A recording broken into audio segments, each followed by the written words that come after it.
Okay, we're lock and loaded, baby. We got 1 minute till the game starts, or the tournament starts. Over 400 players.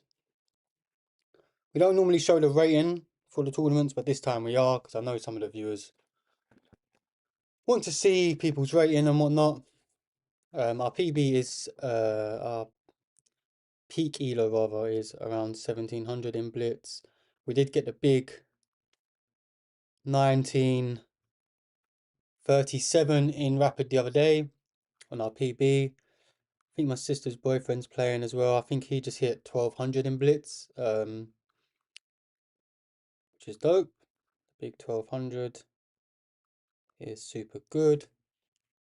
Hopefully everything's alright on the stream. I need to remember to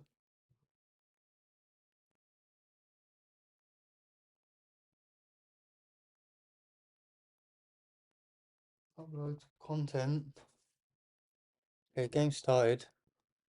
Okay, we're against a low level player. I've been trying to learn some new openings.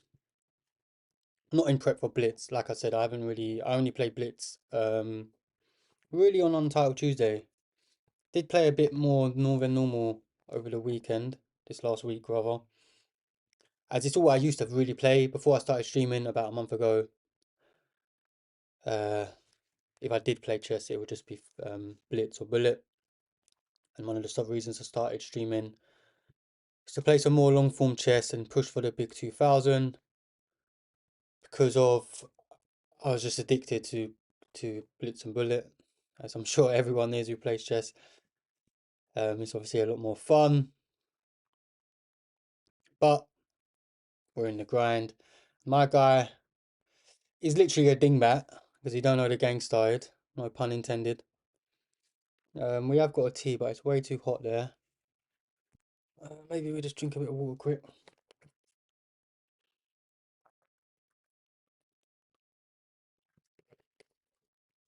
Hopefully my guy actually comes because of I haven't had a chance to warm up. It'd be nice to actually play a little warm up game. He's diamond membership as well, so he obviously takes chess seriously, even though he's only 600 elo. Thank you so much, David. I appreciate you so much. I'm glad you enjoy my content. I hope you get something from it. I've got a lot more educational content coming soon. Got my first long form YouTube videos coming out soon, and I appreciate you dropping in. And hey, some people get famous for getting naked or picking their nose or I don't know, some stupid stuff. So if I'm able to inspire people to play the beautiful game and act as a positive role model, then of course that's great if I can help as many people as I can. And that's awesome. It's a shame that we can't play a game at the moment. So we just have to sit here patiently and wait for my opponent. Where are you from, David? If you're in the chat, the chosen one. How long have I been playing chess? I've known how to play chess since I was a kid, but I've only really started taking it seriously the last couple of years. I've never been to a chess club, never had a chess coach. Uh, but I'm from the 90s, so every kind of family, I'm sure if you're kind of from that same generation, you had this board game, it was like a 4-in-1 box set of like checkers, chess, maybe dominoes or something like that. So with my family, my dad and whatever, and my brothers would naturally know how to play chess, and we would play chess. You know, maybe I'm probably played it like 10 or 20 times in my whole kind of childhood, just like how you'd maybe play Monopoly once or twice a year or something like that. So I say I knew how to play chess, but I didn't know. No one had really shown me pins and skewers and all the intricacies and chess traps and little things like that. Hey Campbell, how you doing? Hope you're all well. Unfortunately, my opponent isn't here, so it looks like we're going to get the win on the first game, and we're just having a little chat. So yeah, so long story short, I've known how to play chess since I was a little kid, but then maybe when I was about 10 years old, someone showed me a smothered mate, and before then, like anyone who else who plays chess, when you first start playing, you're 200, 300, 400 elo, you're playing your brother or whatever, and you're just hanging your queen after every move, and one move threats and this sort of stuff.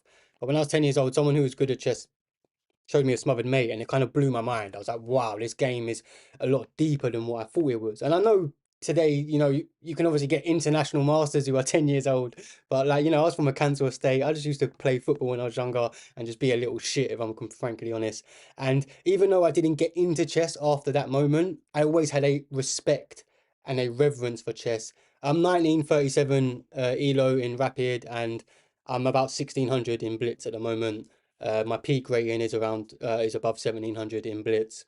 But yeah, we just hit 1937, which is our PB in Rapid, literally the other day, and we're going for the big 2000 on stream. So I haven't really been playing Blitz these last few weeks.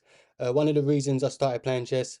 Thank you so much, David, for the support, brother. One of the reasons I started streaming, I've only just been streaming about just over a month. If any of you have seen my short form content, my chess content on Instagram or YouTube or TikTok, Tilo Talked on all socials.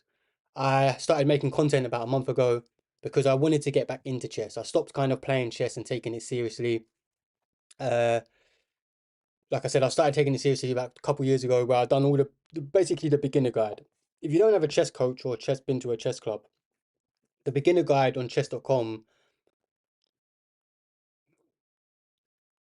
Uh, yeah. So I'd really recommend you do the beginner guide, chosen one. If you don't know what a windmill is, if you don't know what opposition is, and these kind of technical terms, basically, there's a beginner guide on chess.com. If you have a membership, you can do the lessons, and I'd really recommend you doing that. So I first done them maybe a couple years ago, and that's when I would say that you actually start learning chess, because before then you don't even know the rules, you don't even know the basics. So you're playing games and you're essentially wasting your time. I wouldn't say wasting your time in the sense, look, if you're having fun, you're enjoying life, you're doing whatever in the moment, then enjoy yourself. That's what life's all about. But if you're aiming to improve in chess, you need to have all the basic fundamentals. You need to know the rules, essentially the rules of chess. You don't know the rules, so how can you play chess, right? And yeah, when I started taking this, I started following Gotham Chess, these sorts of people, right? Just how some of you might follow me as a chess content creator now. I just started following chess content creators, got it into my algorithm, started watching it every day. I tell a lie though, even before a couple of years ago, maybe like 2019, just before COVID times, I downloaded chess.com and I started doing puzzles. Like I got into, there was another site where almost like a newsletter where it'd give you puzzles, daily puzzles. So even though I wasn't playing games, I started doing puzzles and I started doing tactics quite a lot. And maybe I could go do puzzles every day for a month, and then I wouldn't do it again for a few months, and then maybe I'd do a puzzles again for every day of a week, and then I wouldn't do them again. And so I went in and out of kind of doing puzzles. And then maybe a couple years ago is when I started doing it seriously, done the lessons, started following chess content creators, really watching videos on YouTube in my own time, all these different things. And I got my first couple chess books and started taking it seriously. And yeah. So maybe like a couple years. Yeah. So I wish I started taking it seriously when I was your age, Campbell. My nephew is around your age as well, and he beat me like my sister's boyfriend, who's like he's an engineer. He's got a degree of an engineer and things like that, and now he's actually better because of like my sister's boyfriend's actually in this tournament. We could actually watch his games. Now this game's finished, we can click on someone else. I'll try and find their game and answer any more questions.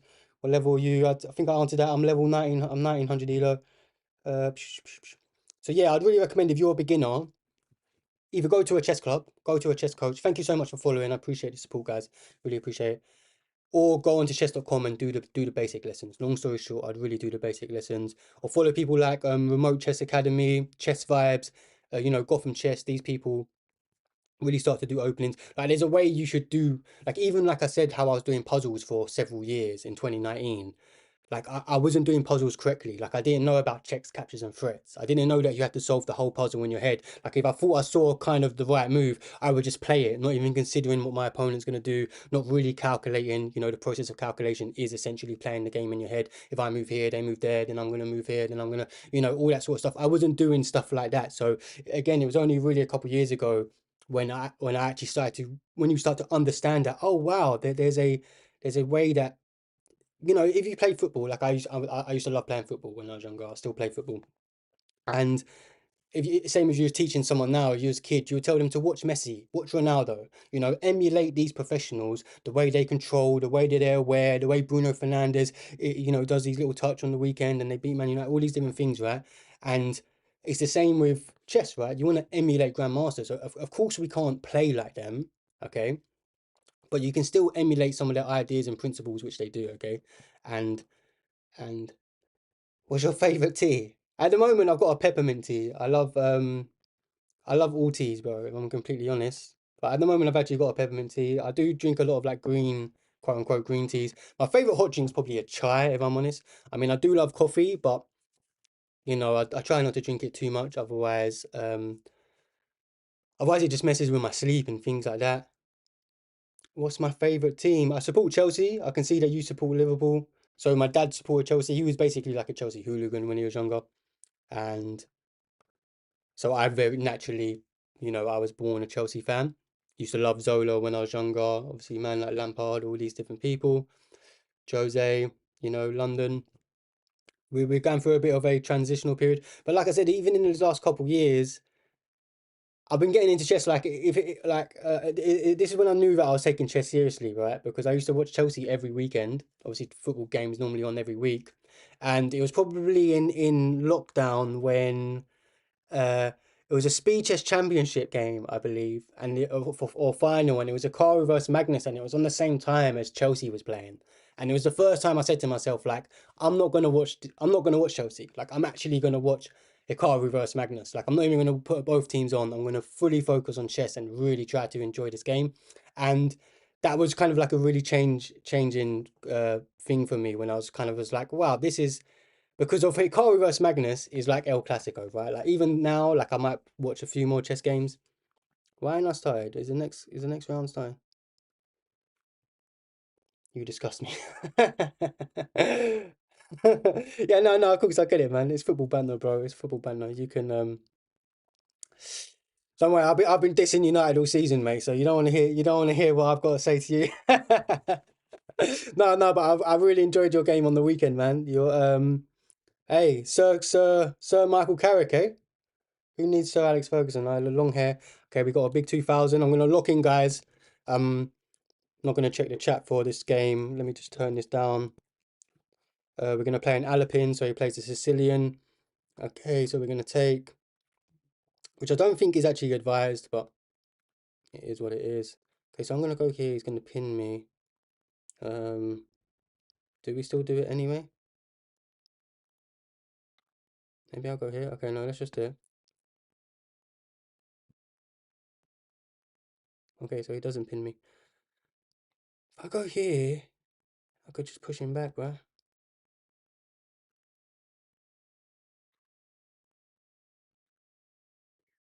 Okay, I don't want his bishop. Oh no, his bishop's. Why did I even do that? I just blocked it. Not thinking. Russian, Russian, Russian, Russian. So takes. Okay, I see no reason not to develop here.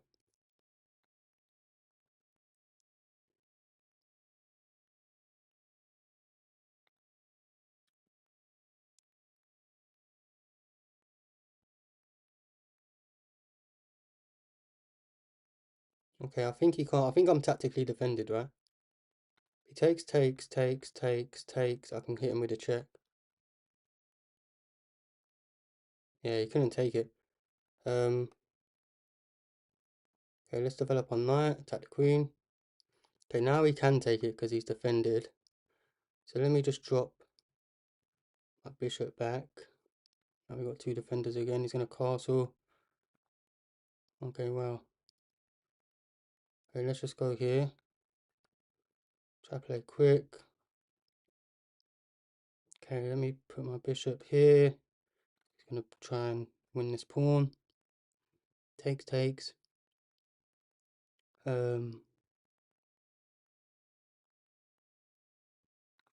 Okay, let's just go here. Let's keep in contact with my knight. I'm trying my best to explain, guys, but he is a lot better than me, so I'm probably gonna have to shut up at some point and just try and play some chess. Okay, so he's gonna try and go for this outpost.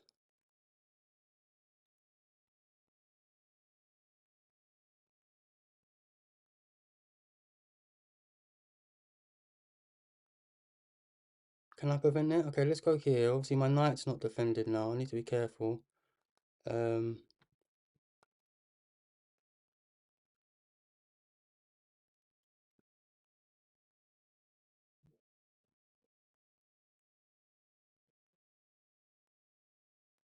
if I go here? Let's go here. Oh shit, you can take here. Oh, he should have done that. He well should have done that.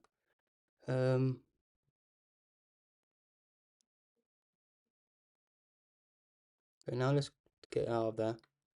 I don't know what that done. I guess he's just worrying about me bringing this.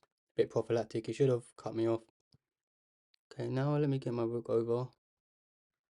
What rook do I want over? Probably this one. I need to push this at some point. So he goes, I can chop it off. He then takes.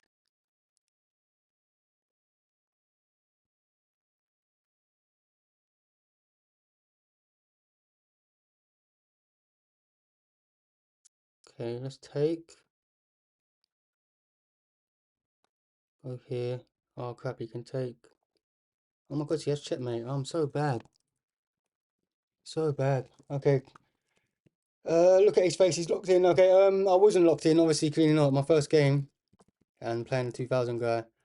That was just a bad blunder. Let me review this game because that was shocking. Tell I haven't played Blitz in. It's a shame I didn't get to play that first game. I don't normally take as well, by the way. I normally push on. I'm just trying to do some different stuff. So I am better. I started losing it around here. I could feel it. So my best move was just to go back. Playing too quick. See what my opponent's saying. Wow, my brother has a poem and a YouTube video on his bio.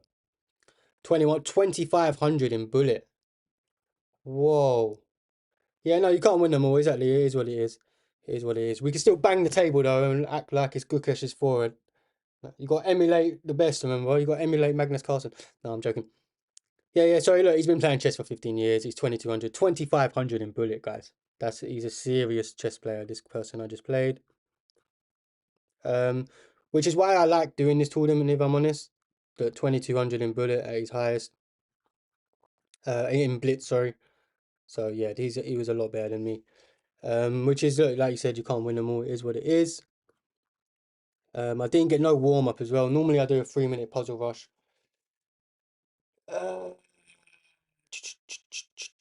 I'm 32 or 31, 32. I don't even know. I think I just turned 32. Yeah. 32. I think 32. Been locked in for 2 years. Yeah, like I mean, I can still like I do like long distance hikes. So I do like 100-mile hikes, backpack camping all the way through mountains, coastal trails, doing things like that. The longest time I went is like 23 days.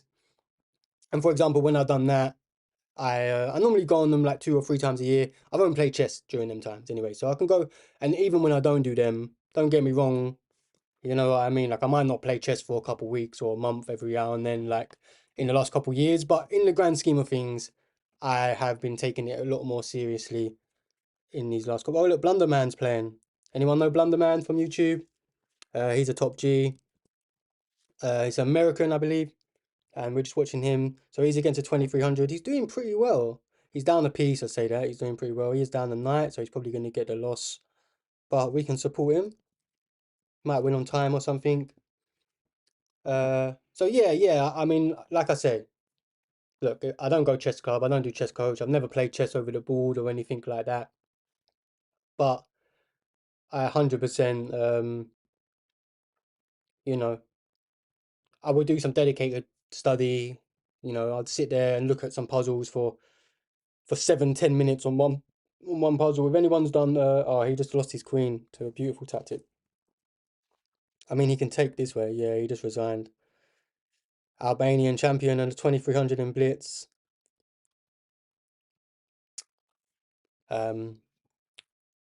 Yeah, you can't win them all, mate. You can't win them all. We actually finished higher than Blunderman in the last couple tournaments. The last time, our best is 7 out of 11 in Untitled Tuesday, which wasn't good. We which isn't too bad. We've beaten a 2000 plus. Beat three 1900s. And I was +5 against a 2400, and he ended up beating me. Uh, which is crazy in game review. Like I went up a piece against him, and he just beat me, which is just you know just shows the kind of difference. You might be able to. There's a saying in chess where it's like you need to beat a GM multiple times in the same game, and it's the idea that when you're a lower person and you're against a higher person, they know they can like their level of understanding is just so good that yeah, basically don't quit. Basically, they don't quit and they understand that even if you make a minor inaccuracy on the next move and then 2 moves later you make another minor inaccuracy, they obviously just keep playing the best move, and that advantage slowly creeps away. And especially if a high level tactic arises, you could easily miss it where they can easily spot it, especially in blitz games where they can notice stuff a lot faster. But you learn from playing better people than you. It's one of the, and then if you've ever read a chess book, or again, you follow kind of chess people, they recommend you to um, obviously play games, to then review games, to, do some drills or study, end games, openings, tactics, puzzles, these sorts of things. And one of the other best ways of learning is to play a better person because they will expose the patterns that you're doing, the weaknesses of your openings, which you think are fine because of they're working against people your level. But there's a reason you're 800 because of you're playing what an 800 plays, or there's a reason you're 1500 because you're playing what a 1500. In my case, there's a reason I'm 16 1700 because of the stuff I'm doing might work against a 16 1700, but like you just saw, as soon as I play at 2000, I can blunder a mate in one, as simple as that. And if you actually look at my stats, I went from 800 to 1500 in 3 months, and then it took me, and then them first 3 months I was locked in. Like when I first started playing chess, like I said, I was actually fully locked in. Um, bro, the main thing you need to watch my long form YouTube. I'm trying to create it perfect for beginner people like you, and I say some tips and tricks that I've never heard anyone else say, Gotham Chess or anyone else say, and I think it's because of these people have gone through chess clubs, gone through chess coaches, have had people probably drill in ideas. They're playing like hour games, hour 30 games, so they're very patient.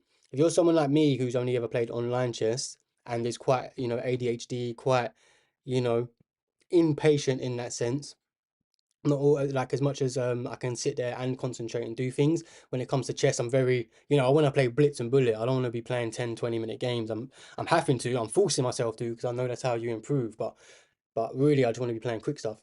um and one of the things that I realized is that, or anyone will tell you this anyway, if you're below 1,000 elo, if you want to get to 1,000 elo, 800 to 1,000 elo, you just need to stop blundering. If you just make simple solid moves where you don't blunder your piece, you don't hang one mates in one, you don't just hang like I just did, hang the mate in one. You don't just like someone attacks you with your pawn, you move your piece out of the way. You will get to 1,000 elo because during the game, your opponent will make a mistake.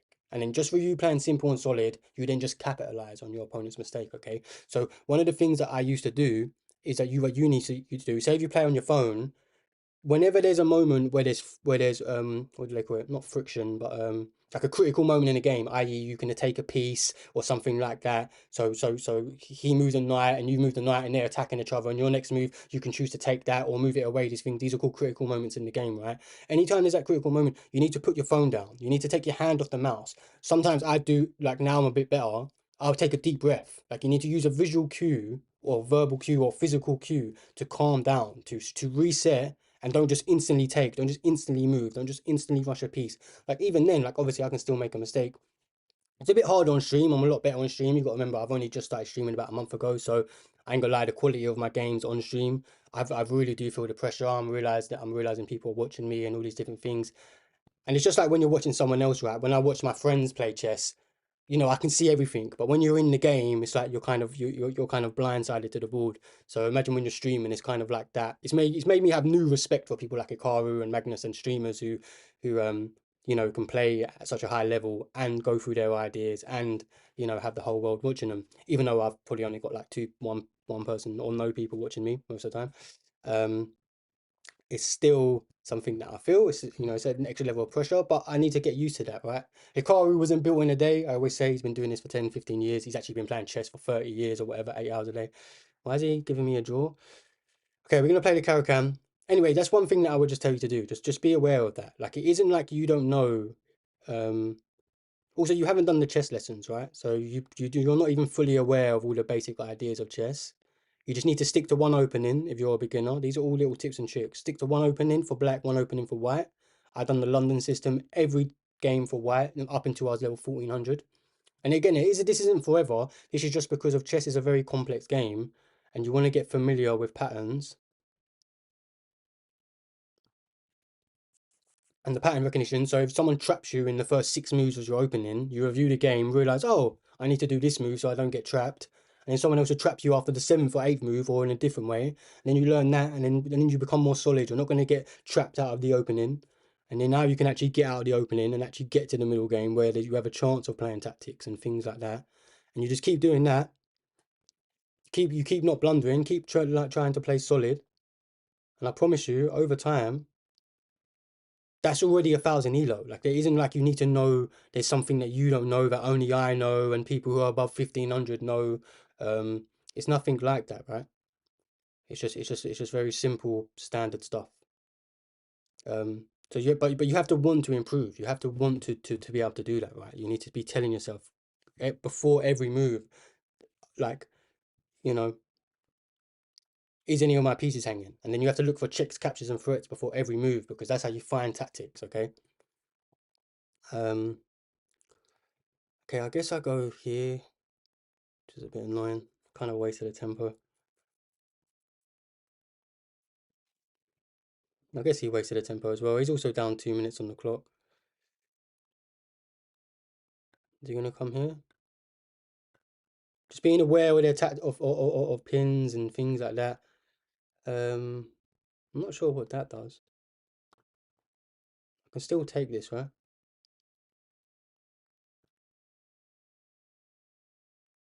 I don't know why he keeps offering me a draw.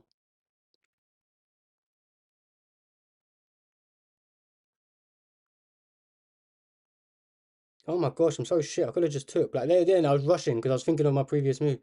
Like, bro, what the hell am I doing? And what the hell is he doing? Bro just hung his queen and I didn't even take. Like, I don't know what's wrong with me today. You need to lock the fuck in. You need to stop talking and actually focus on this tournament. Like, I'm not going to be getting 2,000 elo if I'm letting people not take their queen. Um, how often do you go live? I'll definitely tune in most days. Thank you so much. I go live pretty much every weekday and I normally have the weekend off. So normally maybe an hour later UK time, but Untitled Tuesday starts at 6:30. Thanks, bro. Thanks for the GG. GG's in the chat. Although that didn't deserve a GG at all, if I'm honest. I can't believe I didn't take his queen. But that was, and I was literally reading this in a book, maybe a couple days ago, where one of the things that you need to do is like you need to let go of preconceived ideas. And like I was aware of this like all the way back here. Like I thought he was gonna go there here. So when he finally moved there, I kind of just instantly went there, not thinking that like he's on a dark square now. Like he should have stayed on the light squares. So I've kind of instantly done that, not even thinking that, and again, these are just like little things that, you can read or people will tell you, and you should know this stuff anyway, right? Chess is the art of war, right? So, you know, if you've read if you've read Sun Tzu, or if you've kind of had any kind of interest in history and wars and battles. I also had this fork. I'm just looking now, just even more stuff. Could have mocked him, activated my knight. Multiple things I'm not seeing. But it is Blitz. I haven't warmed up. I would like to do a puzzle rush quick, a 3 minute puzzle rush, but I think I would get taken out of the tournament. Okay, let's see if we can find Blunderman or someone good again. And it seems like in these tournaments you play one good person, one bad, but not good and bad, sorry. One person who's lower elo than you and one person who's higher elo than you. So in the next game I'm probably gonna get paired against like a 2000 again, like the last game, which we got spanked. So Blunderman, I just saw his name. Oh, maybe his game just finished. Yeah, his game must have just finished, which is a shame. Let's see if we can find my sister's boyfriend. Sorry, guys, I'm just trying to bring up a game. Oh no, Blunderman is playing. He's here. Let's get him back on. And he's playing a 1300. He is the black pieces. He's upper queen. So yeah, he's literally upper queen. The queen for a knight. So the 1300 is getting spanked. But yeah, I appreciate that, Chosen One. I hope you're enjoying the stream. My other videos, like if you stream tomorrow, they're a lot more educational because we do a puzzle rush at the beginning of every stream because of, like I said, I'm trying to lock in, I'm trying to improve my study. Wow, I was about to say, he just walked into a fork. Guys, clawing to pieces back. But it ain't enough. Maybe he shouldn't have took. I mean, this is checkmate, right? Oh my gosh, can he take? Oh no, no, no, no. Why it's coming down? He needs to go here. Yeah, threaten checkmate. He needs to come back. Okay, so he takes.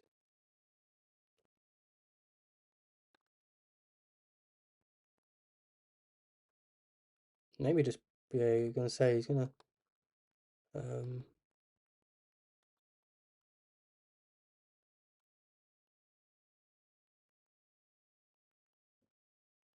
I mean, Blunder should still win this, right? This is completely winning. I was about to say he needs to come back here and play there. He should have played this. Like he's already threatened. That would be checkmate. But again, like I said, like Blunderman's better than me, right? He's multiple elo higher than me. He obviously could see this move, but where you're playing, it's just so much harder to see, right? Like back here, like it's a forcing move. Like once he's gone here, this is just so forcing. Like he has to go there. And then you can even pick this up, win the pawn, and you're threatening the past pawn. Like it just makes so much sense. And it's such an easy move to find, but see when you're playing, it's a bit different.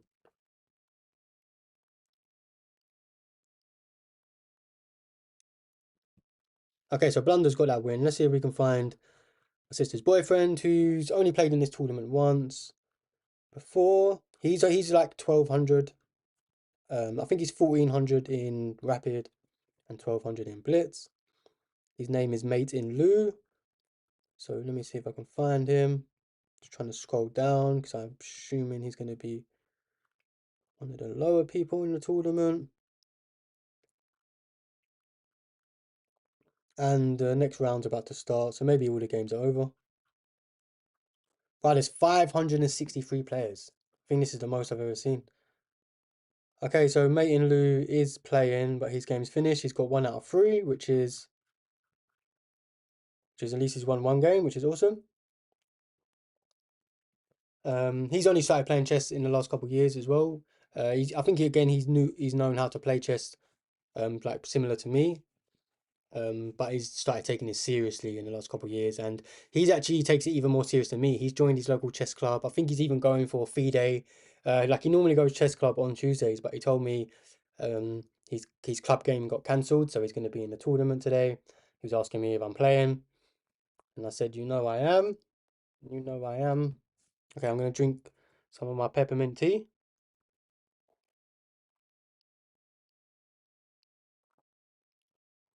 Mm. My goal is just to beat like 1900. Like I'm so far I've been loving these every week because of I've generally at least beat one person higher than me around the 2000 level. My best win was a 2083, I think. And then in one of the tournaments, I actually beat three 1900s, which was just crazy. And I was +5 against the 2400. So at the moment, we've been spanked by a 2000. We're probably going to get one this game if I understand the patterns of the tournaments. There's still games going on. Let me just click on one of these random games. Okay, just ended. Um, who's at the top? So we have quite a lot of people who are 3 out of 3.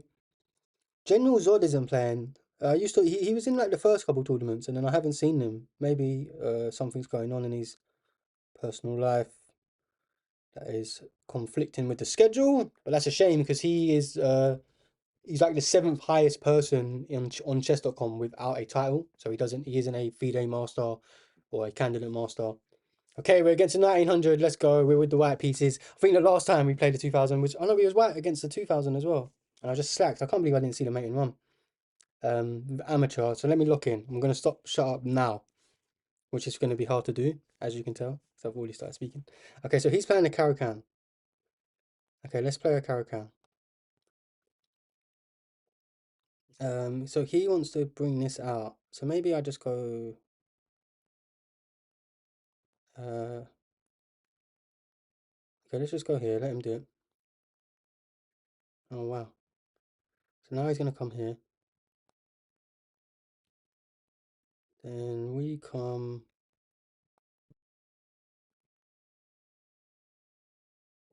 Okay, let's come here.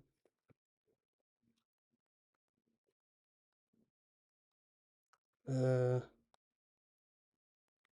I want to develop this way? Okay, let's just castle. I need to be quicker. Okay, let's go here.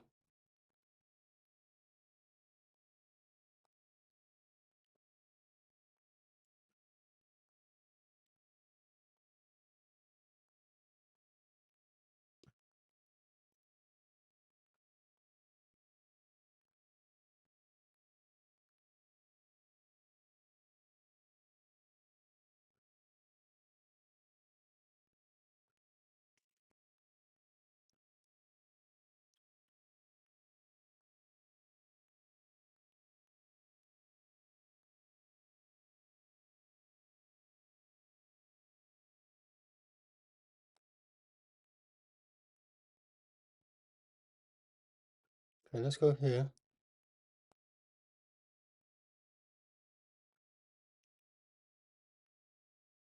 I got all my pieces nicely developed.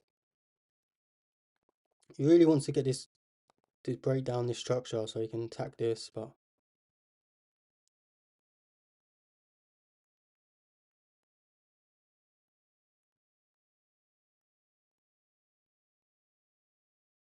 my light squared bishop is a bit hard to attack. If I'm honest, I probably should have let him just trade it off for the knight, which they normally do in the Caro-Can. I think that's kind of a mistake I've already kind of done, if I'm honest.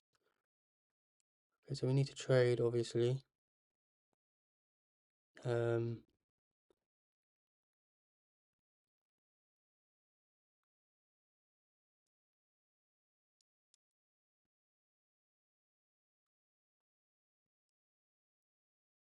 Okay, let's pull back. Let's get rid of this outpost. What's going on there? Okay, here.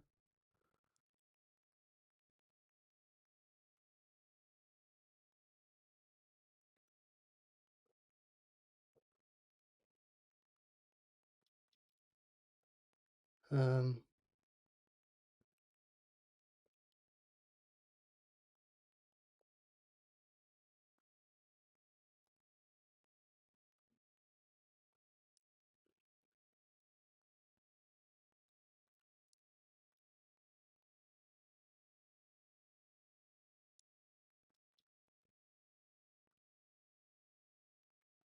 take 2 pawns. He's probably going to take this one, right? But then this is a fork, so he can't take this. Notice forks before they happen.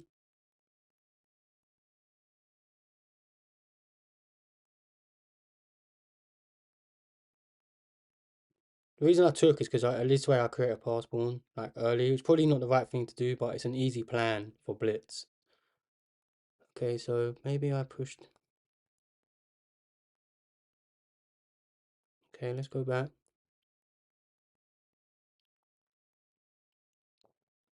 Um,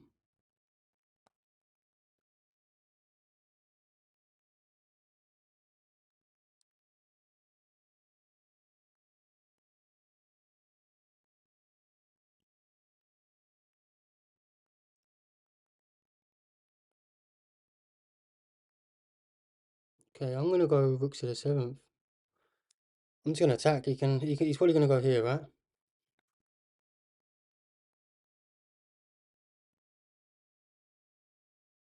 I'm thinking here. I'm just thinking attack. Can I get my pieces up? Let's go, baby. He comes here. I'm threatening this.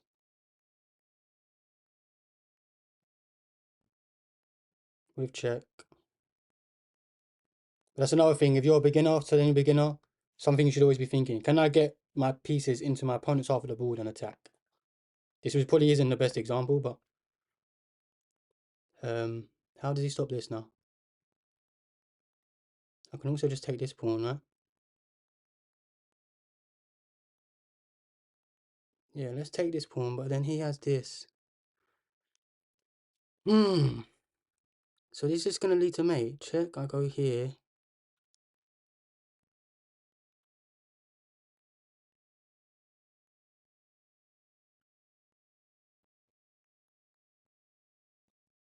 Here he goes, has to go here.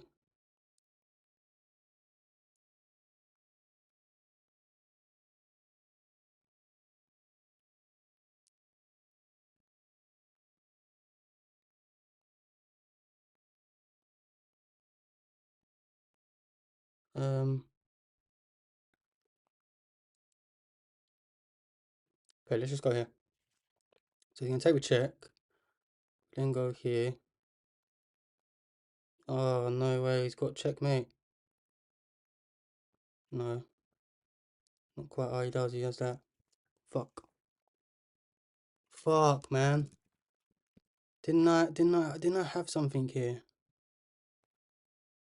Did I not defend that correctly? I didn't see that second check from his queen, if I'm completely honest. I must have been winning. I had a mate in 3 here, what the fuck? Oh my god, just sack. Oh my god, I'm so bad. Holy fuck. That would have been so dope. How didn't I see that? Checks captures threat, so and then he just found his mate in 5. So this is a mate in 5. How didn't I see that? Both of them. Like, what is the hell did I not see that for? I was worried about this pawn. Setting up, mate. Okay, take positive from it. I could have easily beat that 1900. Easily. Well, I could have just sacked the queen. Holy smoke. Okay. Okay, we need to lock the fuck in. Because that was nearly a 2000 guy. Let's see how high this guy was. See what his PB. Oh, he has a black cat. I'm glad I didn't beat him. Can't beat him. Can't beat him. So it's 2060 rapid. 2000 in bullet. He's down in blitz as well, so his all time's going to be higher. Yeah, 2060. He's only played 300 games, so it's definitely a new account. Or he's definitely got an alt account, rather.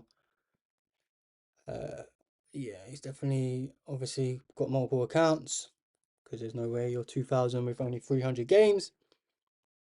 Oh no, wait, what have I just done?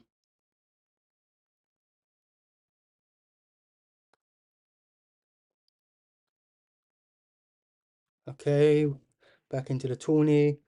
That guy who just beat me is currently second as well, which is kind of ironic. That's literally the guy I just played. Or was that the guy I played earlier? That was the guy I played earlier, I think. Oh no, sorry, that was the guy we viewed. Just realised I recognised the name. That wasn't the 2000. That guy's 2400 anyway. That was the guy we viewed. I can't believe I missed a win against that guy. Fuck's sake, man. Need to lock in. Like stuff like that. Like if I just feel. I mean, I'm just making excuses. I mean, you can only be self accountable, but it's like, bro, if I was off stream, it's like what like the last couple games of when I've been going for my PB. I got 1930 and 1937 on rapid, both off stream because I hadn't played off stream in like the first whole month I was playing chess. Started playing chess, long form chess again, start of December. Well, I first started posting content on my birthday, and I got a bit of birthday luck. And oh my gosh, he's got a GM title. That must just be like a fake picture. What made you start streaming? Because I wanted to get to 2000. So I was 1850 and now I'm 1937. So I've already gone up nearly 100 elo in just a month. And I thought like I want to get to 2000, but I lack the motivation. Like if I want to play chess, I'm only playing 3 minute or bullet. And I thought, you know what? If I start streaming, maybe that will, you know, it will it'll provide some impetus and it'll maybe be exciting, it'll be something new.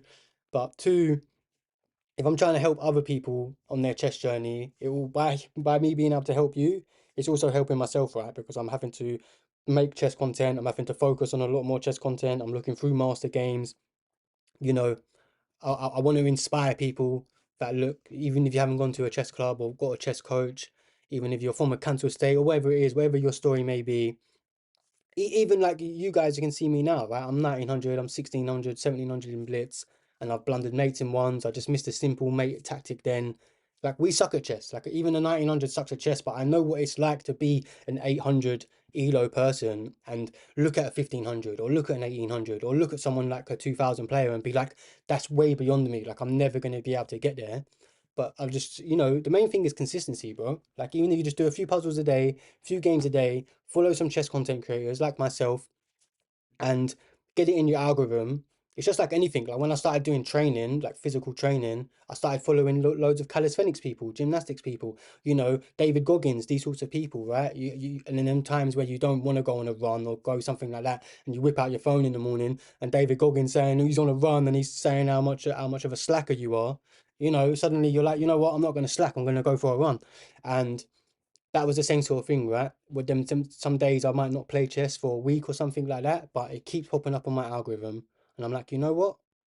Like, I'm gonna play a game, or I'm actually gonna watch these videos. Like, this tactic looks cool, and I go from watching 30-second shorts to 5-minute videos, 10-minute videos every now and then.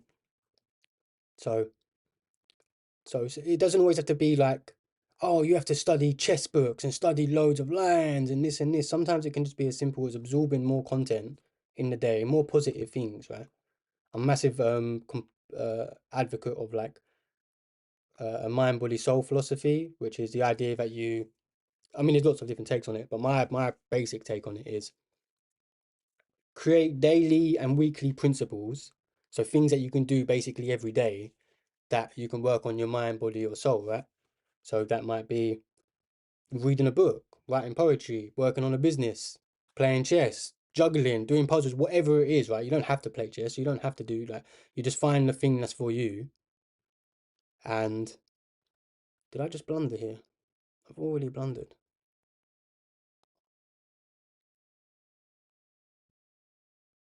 Okay, let me take. If he takes, I take. Yeah, I think I've messed this up already.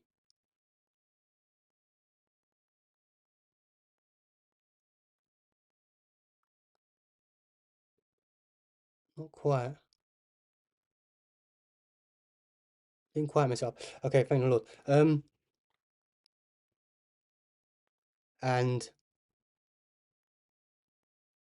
yeah, chess was one of them things which has just helped me work on that philosophy, right? I try to get physically healthy, I try to get mentally healthy, and I try to get more spiritually healthy. Um, and this guy is lower than me, but he seems good. I need to take him seriously because someone 1200 in Blitz could easily be 1500, 1600, which is, it could easily be you. Like, these people know how to play chess. And once you get to 1500, you've basically mastered the basics, right? That's the goal for everyone. And anyone can, like I was saying, if I can get to 1900, I promise anyone can. And I know I can get to 2000. That's the most craziest thing. It's like I've gone from this to like um to believing, you just need to believe in yourself. A lot of it's belief, but obviously you need to put in the work and do action. My favorite saying as of late is pray like it all depends on God, but work like it all depends on you. And I think that summarizes everything that I'm talking about. Okay, maybe I'll go here. No, that's a fork. I don't really want to weaken this structure. Okay, maybe I'll just step up then. Yeah, that don't seem too bad. Need to be careful of this because this is a forking square. So like, my opponent should be very aware of this if he was able to trade off my dark square bishop. Uh-oh, spaghetti-o. Now this is super good for me. Unless he's thinking of pushing. Is he actually just thinking of like fully pushing? But generally, when you've got the fianchetto, uh, it's generally super good for the person.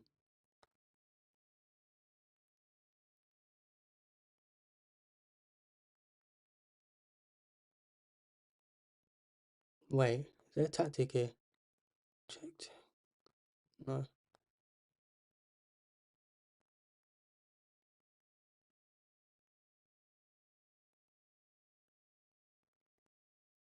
Okay, let's go here quick. Probably just gonna go there.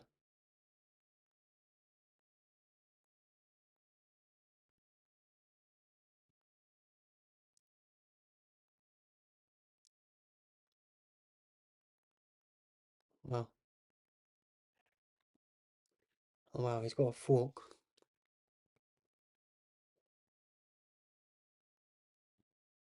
Why am I so bad?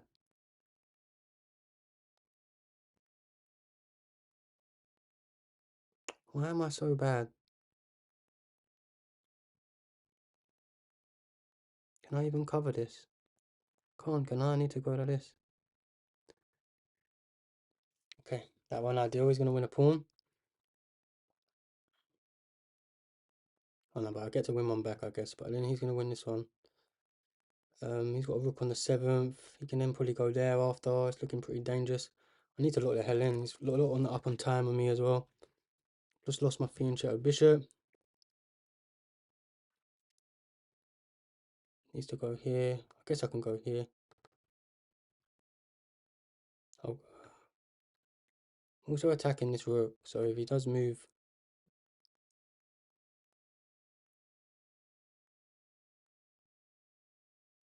okay, nice and quick. Let's go here. So you can grab this pawn.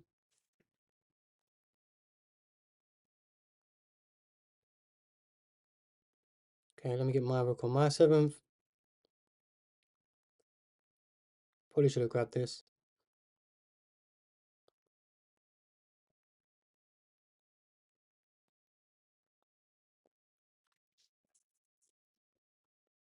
Tough game.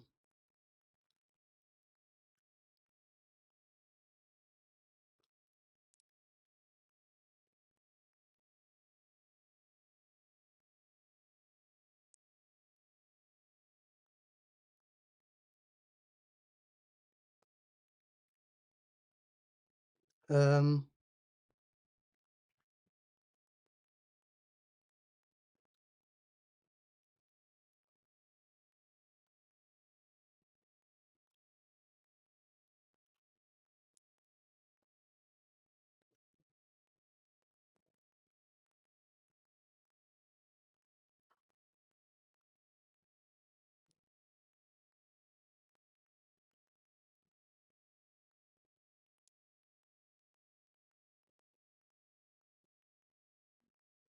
wow.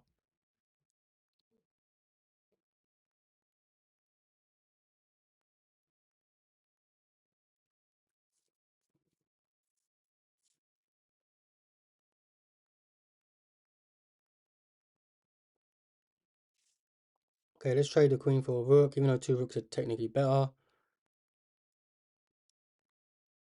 Let's trade this rook off if he does want to trade. I guess he can go here.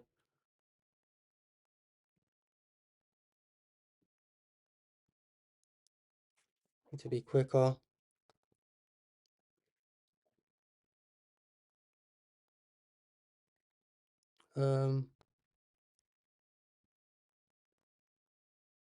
Let's go here.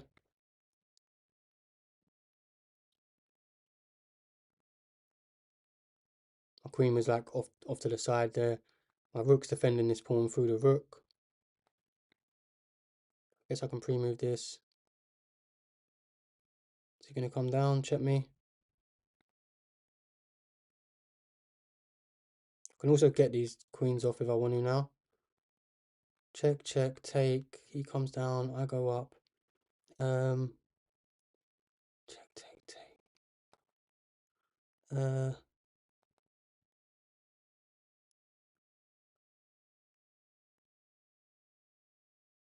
Let's go here. Attack both pawns. If he ever moves off.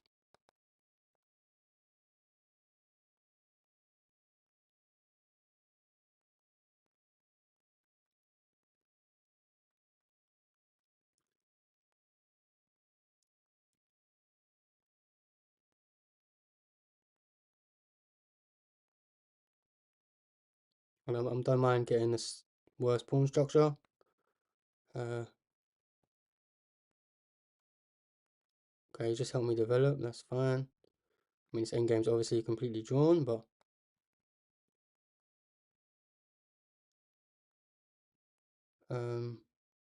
okay.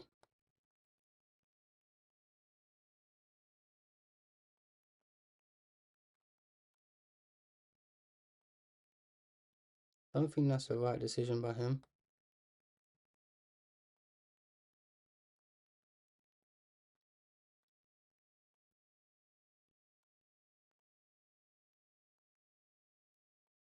Okay, now he's in Zugzwang.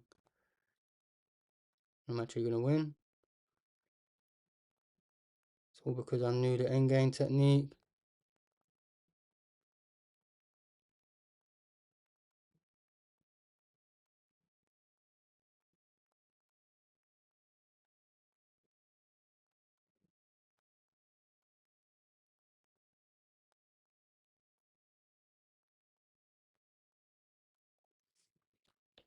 GG'd in the chat. Let's go. That's why you don't quit. Guy blundered that move there. A lot of low people struggle with endgames. Thanks, Shah. Thank you, Pixel. This move here, you had to go. You had to go here.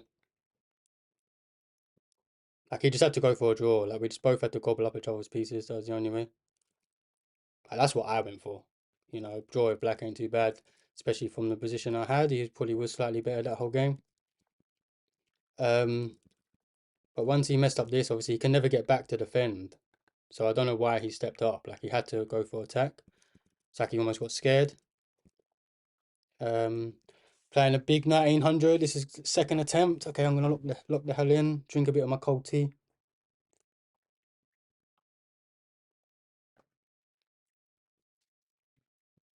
Always get Sicilians. Okay, we're gonna play Alapim. Okay, this time we're gonna push, even though we've been taking. Yeah. Okay, so he plays this weird line, and I think we're meant to take. Or yeah, I think we're meant to take. Okay, I'm gonna play here. I don't want his bishop to come out, even though this is probably a super good square for his bishop.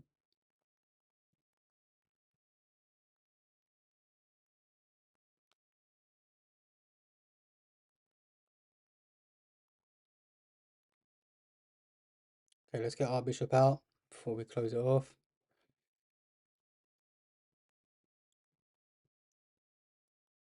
Open up our diagonal. So you're gonna come here to try to trade off.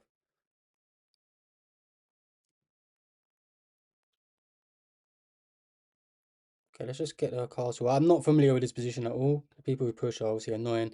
I don't think it's the right thing for them to do, but again, stronger people like to play dubious openings against lower people because, you know, generally we learn a bit of theory and they take us out of that theory very quickly. And then even though they've probably played something slightly wrong, they know they're good enough to.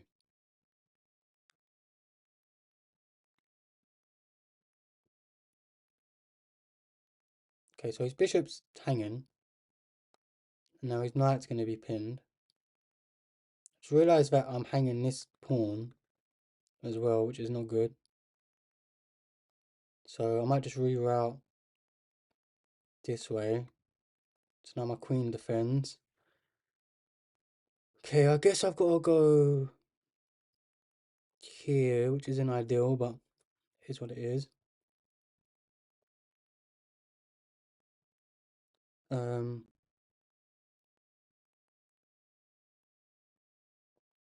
Let's go here. Oh my gosh, he's trapped. And then now he's trapped. Yeah, he just realised he was trapped then. Okay, now he's only got. I can bring this in. Okay,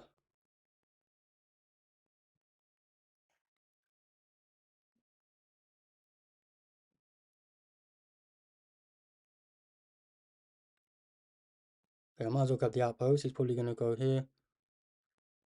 Maybe I should have gone here earlier. Okay, so he unpins himself. I need to play quicker.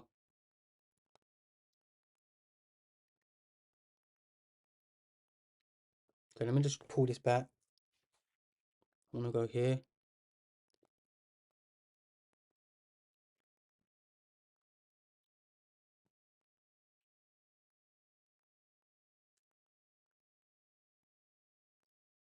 Um,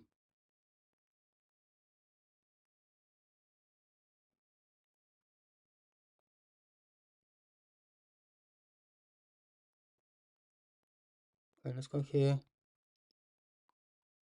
You know, it probably just helps him develop. Just can't think of anything else to do.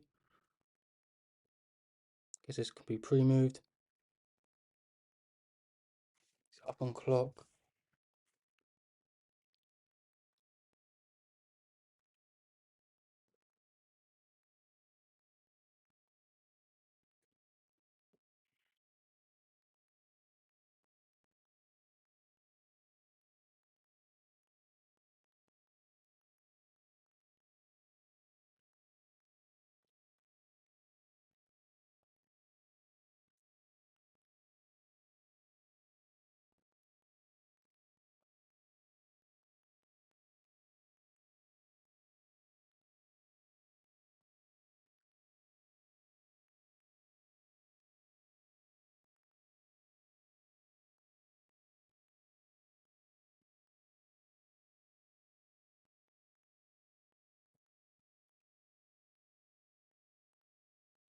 What's he trying to do? Okay,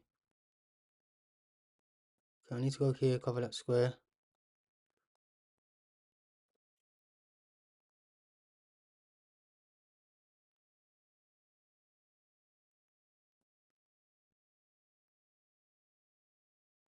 The hell did he just lose a pawn? Oh my gosh, he just done me. Wow. Oh yeah, he just done me. Oh, what a tactic, what a find. How did I get out of that? I must have been doing alright. Let's go straight to the end.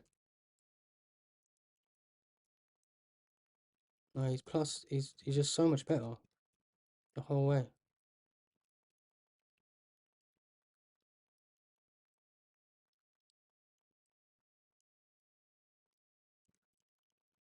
What am I meant to do out of this opening?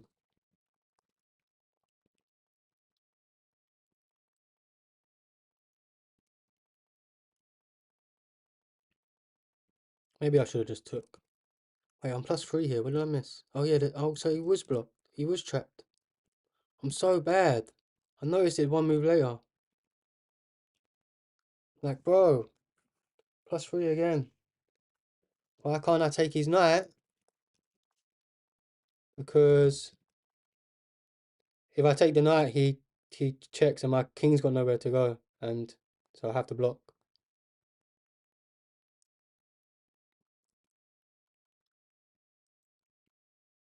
And he's forking my piece. But even after he takes, he obviously pins my queen. So, but if I take, it's literally checkmate. Well, not checkmate, but oh my gosh, look how dirty that move is. Can't even take because of the pin.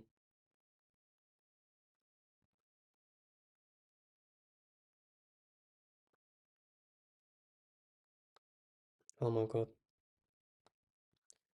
Yeah, yeah, disgusting stuff. Disgusting stuff. It's the difference, bro. That's the difference. I mean, 2000 Blitz is the goal. Is secretly my goal. Process sacrifice first, think later. But you can't get 2000 Blitz without getting to 2000 in Rapid. So he's nearly on his high. He's basically on his highest rating he's ever been. Again, these people have second accounts, so there's no way he's got to 2000 with only 500 games. He obviously just does this for the probably the tournaments. Just probably uses this account on Tuesday. Some people, so he could be even higher. Some people use because of, I think if you're slightly lower, you get slightly easier people in the tournament. So until you start winning loads. Like it's like me if I made a new account and was just 800 Blitz and I joined the Untitled Tuesday, I'm obviously going to get easier people. But there's no point of doing it. I did actually make when I first started streaming a month ago or so, like I said, it started December, so I guess it's coming up to 2 months now. Well, what's the date today? The 19th? 19th, the 20th today. Uh, and I did make an all account. So I started the stream because I hadn't played rapid chess in like maybe 3 or 4 months since then. And obviously I was 1850. I didn't want to lose on my rating straight away, so I made a new account and we actually went from 1500 to 1600, then 1700 and 1800. And once I got to 1800, I went back onto my main account because of 50 elo isn't too much difference. But it was kind of nice just to to go along with my couple of viewers just to see how you progress against the 15, 16, 1700s. And we pretty much done it within like a week or something, like within our first 4 or 5 streams. We pretty much shot all the way back up to 17, 1800. But yeah, it's a shame I'm missing these tactics, man. Like both games now. The other game I should have won. I had a mate in three that I missed. That game I was +3. I missed the bishop was trapped. Literally noticed it as soon as I moved, which is again it's very annoying as a kind of quote unquote a good player. You kind of know stuff. Obviously, reviews are really good for helping you, but a lot of the time I'm at that kind of level where I'm just rushing my thoughts, not thinking enough. Not just literally, I think a couple seconds longer. I noticed that. Don't know if it's the stream pressure because I make mistakes even when I'm off stream, but that was a shame. Again, that was a shame. Noticed it as soon as I moved. You are great. Yeah, no, I'll try and stay positive. I hate it when I watch people, chess players, and they're always kind of like moaning and that. I'm very competitive, so I'm not gonna lie. I'm very, I blame myself. I rage at myself, and it probably is not what you guys want to hear. I appreciate that because like I was trying to say, I hate it when I watch people, especially someone like I don't even know Witty Alien. I love watching him. And he gets really upset when people don't allow him to play the Alien Gambit, for example, or they just play closed positional games, don't accept his sacrifices. And he's kind of like, oh, I'm sorry, guys, I want to play romantic chess. And he's always kind of like, oh, sorry, like, this sucks. Like, you guys must hate this. This is boring chess. But I'm just watching it like, bro, you're still dope anyway. Like, even when he's just like, okay, they don't accept your gambit, just play, bro. Like, he probably just worries too much, because of, it's his legacy and whatever. And I understand that. But from a pundit or a viewer's point of view, it's kind of just like, it is what it is, bro. Like, we're here to watch you play chess. Like, you end up sacrificing or finding a beautiful tactic later in the game just because you don't find a gambit or a quick kind of, quote unquote romantic chess. Uh, yeah, no. Yeah, no, I say I'm trying to be myself. I'm trying to be myself. I'm just trying to say that when people kind of complain when there's no reason to complain, like everyone who plays chess knows that you lose and you just have to accept losing. I'm just trying to say that. Inside I'm raging, but I'm going to try and stay positive. Okay, so we got a 1368 and he's playing, what is that, the English opening? Bro, no, I'm English. Okay, whenever they don't play e4, normally I'm going to play the Caro-Kann, but I'm going to play King's Indian whenever they play d4 or c4, which is like a hypermodern opening. It's also a setup-based system. So again, if you're a beginner, I'd really recommend you to learn the King's Indian because it's just these same moves. Whatever they do, you just do this. Okay, except from as soon as they push this, you go here just to stop them kicking away your knight. And that's it. These 5, you already castled, everything's Gucci. I might just be annoying and do a double fianchetto just for the sake of it. Yeah, let's do a double fianchetto. Why not? Because they generally try to block down one of the colours in this way. And also he stopped me from being able to really develop my bishop anywhere else anyway. Now he's having a little think. It's hard for him to clamp down. And it teaches you positional chess. It also teaches you how to be defensive resourcefully because of, as you can see, you have no space in the King's Indian. Also the pierce defense, so you can play the system. Okay, I might not actually let him. He's going to obviously... This is something I advise you to do anytime someone fianchettos. Get this battery going and look to trade off their fianchetto. Now, the best move is to let him actually take and then bring your king up, but I might actually not let him take, if I'm completely honest. Okay, I'm just going to slowly... Don't let him come here. Not the best move in the position, but like I said, you can kind of play a bit more dubious against slightly lower people, but the King's Indian is slightly worse. I'm just going to be annoying and not trade. This isn't the best move again either, but it's a very easy plan for them. And I'm just assuming that he might not know what to do otherwise. So I'm definitely worse, but let's see how he handles it.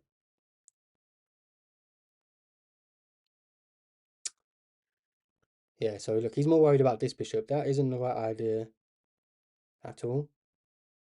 Okay, so now we're just going to push this pawn. If he takes, we obviously help develop our knight.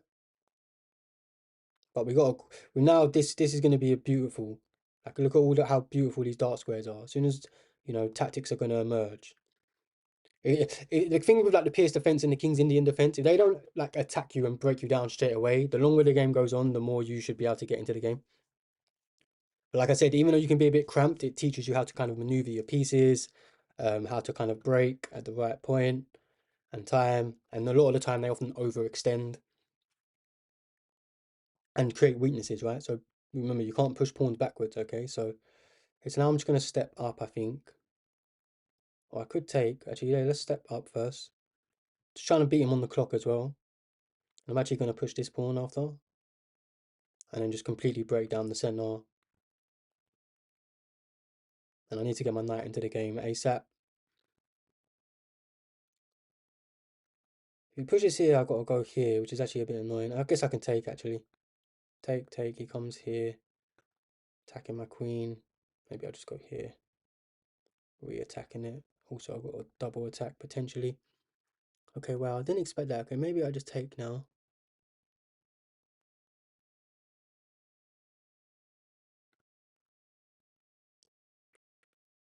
No, let's go here. Yeah, let's see what he wants to do. Massive tactics potentially as well.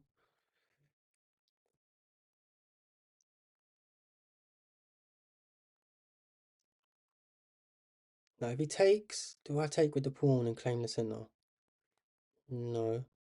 But this way I'm forcing him to take, like he ain't gonna be able to hop in now because I've got my pawn here. And now we take, if he comes in, obviously we take. And we have a discovery on the rook.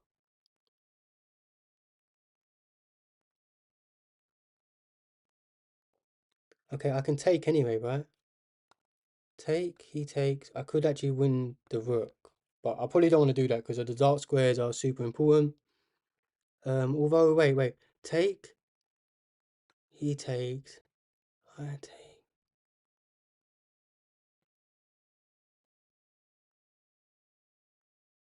No, wait, I can just win this. I don't even need to take that because I can take this. His queen's overworked. It's called overloading. He's going to either be defending this or this. Oh, no, but my rook's hanging. Oh, I didn't see that. Oh, crap. Okay, so maybe I take.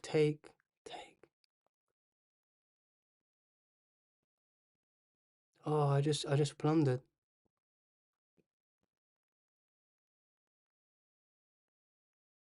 Okay, let me take anyway. Try and beat him on the clock. Okay, let me just develop my knight. Now he's still got, he obviously needs to move here. Gonna be able to win this pawn. So at least I'm getting 2 pawns. Wow, he isn't even taking it. Yeah, but that isn't checkmate. Okay, so let's take this. Attacking. My queen's defending f7. He now needs to move off the diagonal. I can then just push.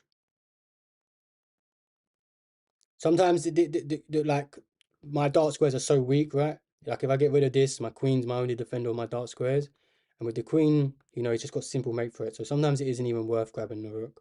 Especially now that I'm down a piece, I'm definitely not weakening them. Because otherwise, basically, my queen's going to have to be a passive defender. And you want your queen to be able to attack, right? I should be able to beat this guy on time. It's kind of complicated position. I've got a lot of pawns. I'm going to be able to push this, gain a tempo on the bishop again, maybe even push again. Can potentially hop in. Once I get it to here, I'm going to be able to get an outpost for my knight. So I've got a simple plan. And he's obviously overthinking. He obviously needs to move his queen, bro. What you doing?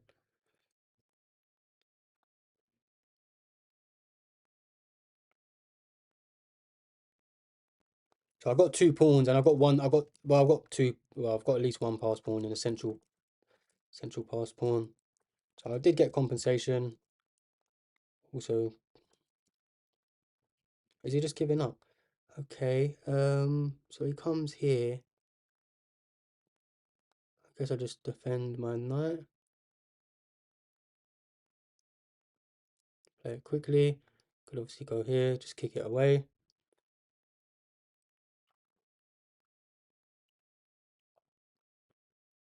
He's obviously trying to bring an extra attacker in. This seems like a good time to double stack my rooks.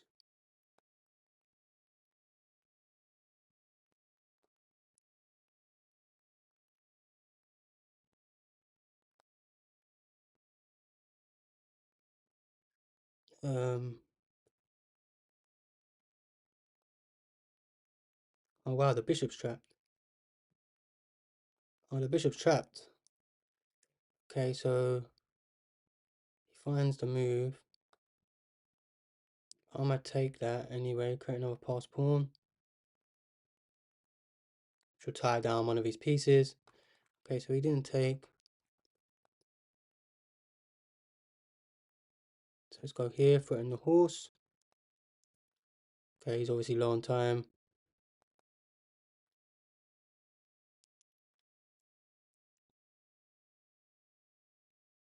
Um,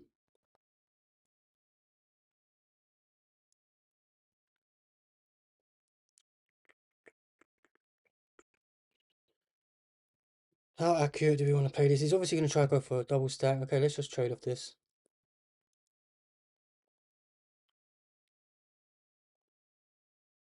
And it's GG. Okay. What got me interested in mushrooms? So, my friends, if I'm honest, I have yeah, a couple beautiful friends from university when I went to university, and one of them got into, just started kind of posting about mushrooms, and around the same sort of time, around COVID times, I believe it was, maybe 5, 6 years ago, 4, 5, 6 years ago, and I was, like I said, getting into fitness around them sort of times a lot, and I do long distance hiking. I had aspirations of started going to my first mountains, and then after I was just climbing mountains on like a day trips and weekend trips. I then wanted to do like 100-mile hikes and long distance hikes where I go hiking for 7, 8, 2 weeks, 3 weeks. My longest one's been 23 days in Scotland, all the way up to the Isle of Skye. And yeah, ever since then I've probably done like 1 to 2 or 3 a year. Some are coastal trails, some are mountain trails. Some are even just kind of like in South Downs or things like that, kind of places near me, North Downs Way, through ancient woodlands.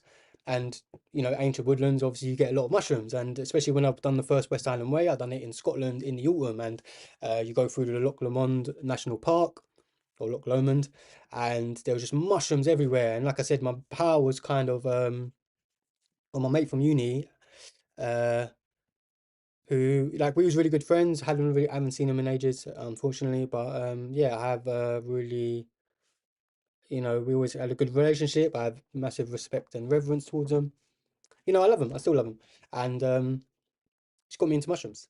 And I love him. And anyway, I just saw him. I just started seeing more and more. And what was so crazy is that uh, this is one of my favorite chests. This is one of my favorite presents. You guys can probably see it here. A mushroom chess set. So you've got a chanterelles. You got morel, which I've actually found is the knight. It looks like a honeycomb.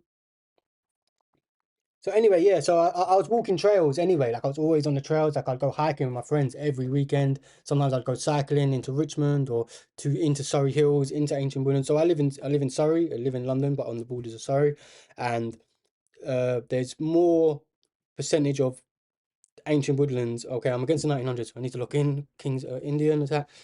But anyway, yeah, so I think like 23% of the entire Surrey is woodlands. So nearly 1/4 of the whole county, and there's more um like meters or whatever like of ancient woodlands than any other county, like per whatever you would call it, like percentage wise.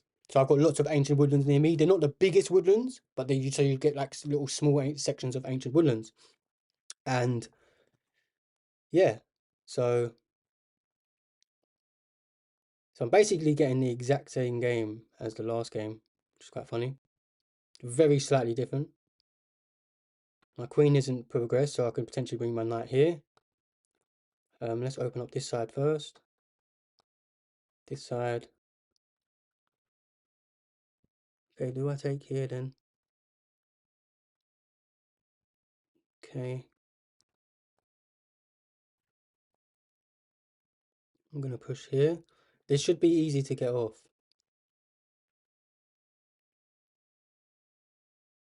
Okay, let's go here, and I'm gonna be able to reroute.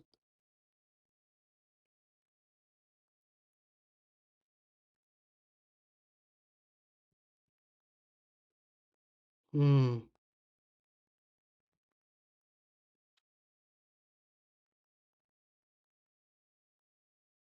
Okay, it's not exactly how I wanted to reroute, but it's what it is. Wow, what a find.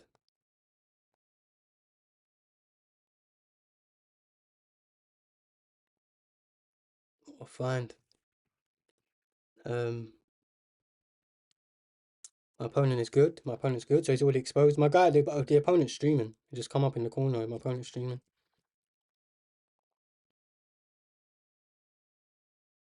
Okay, so what is he doing? What's his plan?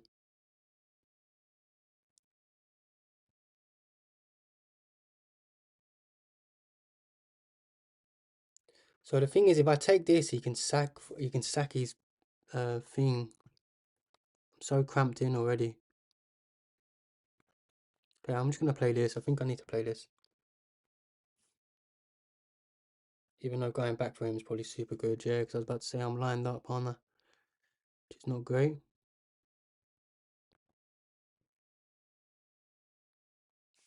Okay, let's go here. He comes here, he's just annoying.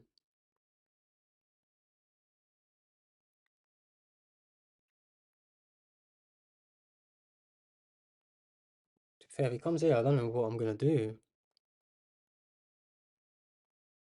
Brings his rook over. Okay. Am I just completely trapped? No, but I don't mind this exchange if I'm completely honest.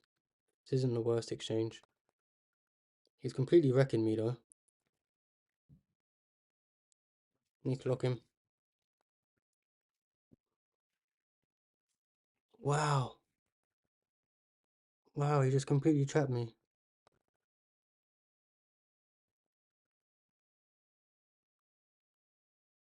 Wow. Um, okay, I guess I gotta take. Um, take. I'm not gonna quit. I'm not gonna quit. Uh, here.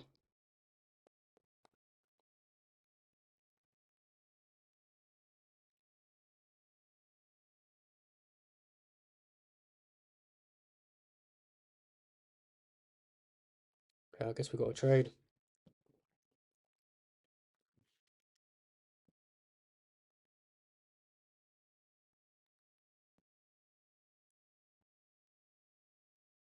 Wow, I got absolutely cooked, man. I needed to not. What did I need to do here? I think I needed to like not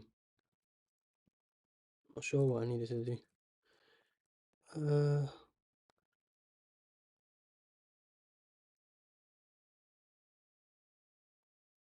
Guess we got a little double attack going on. I'm gonna pawn. Obviously need to be careful of this discovery.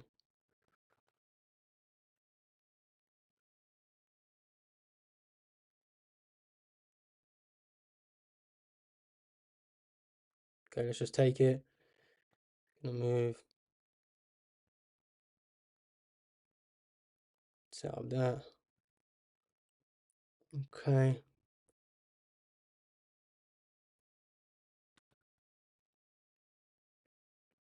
It's just GG, right?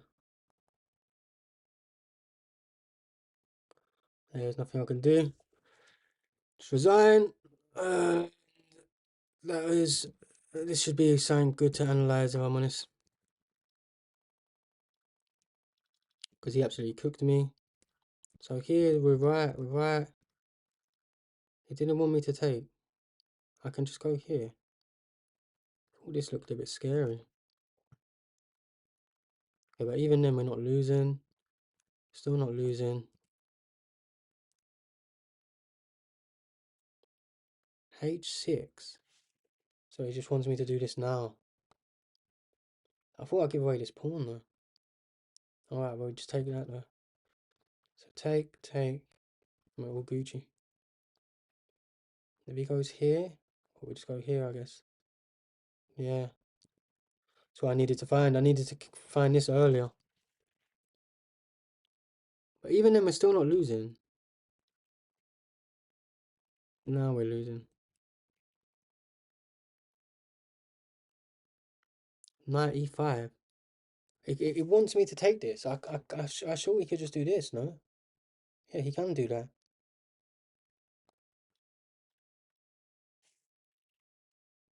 I didn't like the look of this. I thought this was super bad. But apparently that was what I needed to do.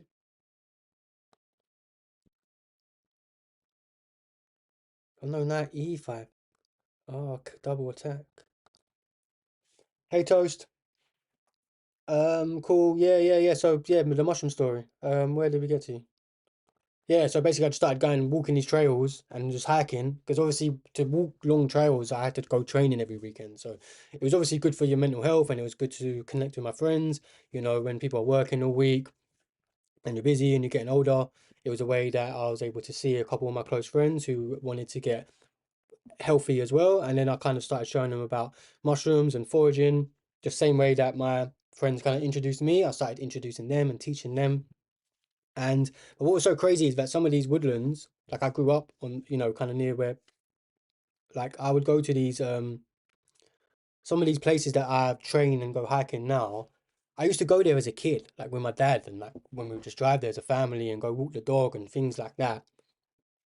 And yeah, it just kind of blew my mind. Like I was walking these places for so long, and I just didn't notice all these mushrooms. Like I would just see them all the time. Like if you go onto my Instagram page, I mean, I think I've found over 200 species of mushrooms. I've identified maybe like over 150, and I could probably like identify close to 100, like even without a book, like just on the field. Some of them I probably need to come back and just double check.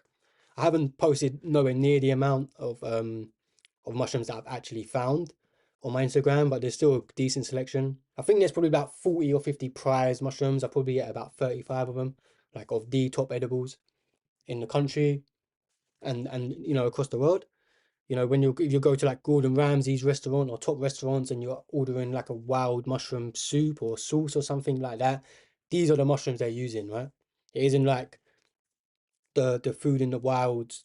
The food in the wilds is the best quality food you can get, right? It's just it's not sold in stores because they don't know how to mass produce this stuff because of you need certain mycorrhizal relationships, so relationships between mushrooms and plants and trees. You need certain habitats and environments for these mushrooms to grow, moss, ancient woodlands, all these different things, and they're not able to replicate that. That's why they're only able to get, buttoncup mushrooms and chestnut mushrooms and all these different things because they've worked out how to mass produce these.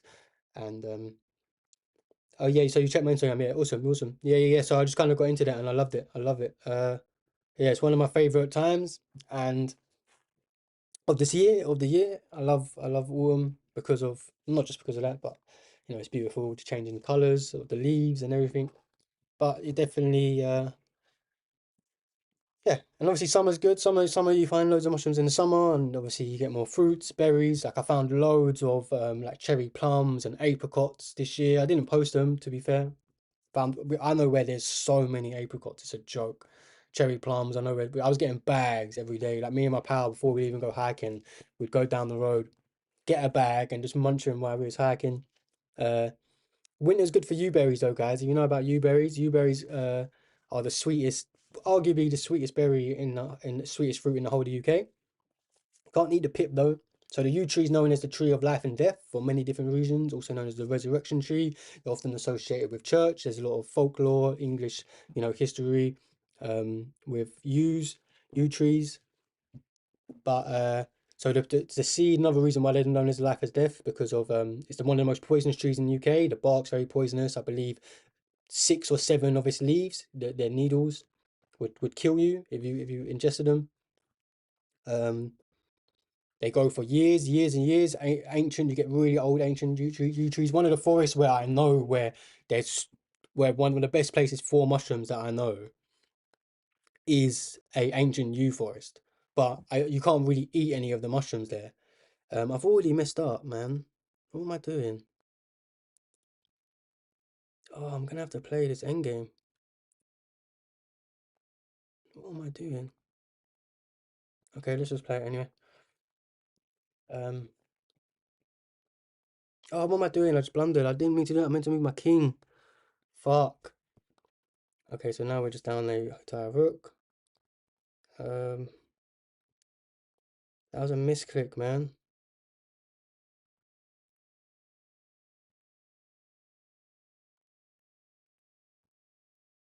Okay, now I think he's blundered, isn't he? Not quite. Um, but yeah, it's an ancient yew forest, but you can't really. I don't really trust eating fruit. They say, okay, I just need to play fast. Oh shit, you can just kick me off. I'll get an outpost though. I guess takes. Um, how do I even defend this? Maybe go here. Push. Takes.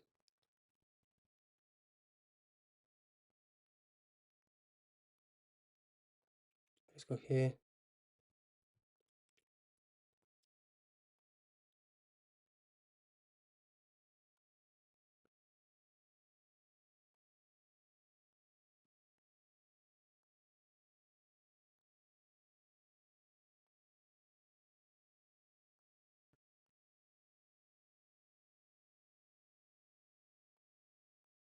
Oh, he's fucking attacking my knight. What am I doing?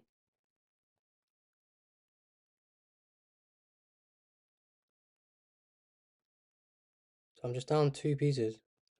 Jesus Christ. Okay,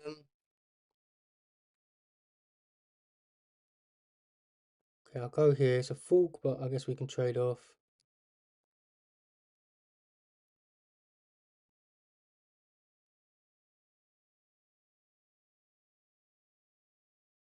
Um, okay, I guess I'll stop him infiltrating, even though he's gonna win this pawn. Not ideal. Gonna try and play here.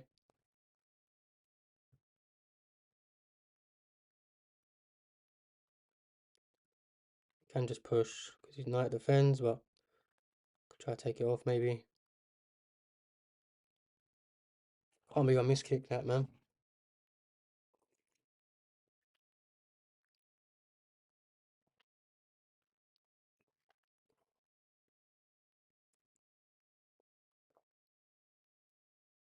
Oh, keep pushing.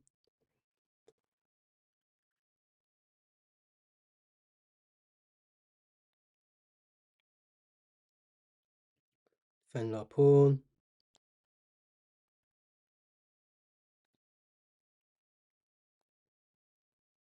Okay, let's just attack his bishop. You know, our bishop's hanging. Probably not ideal. Uh,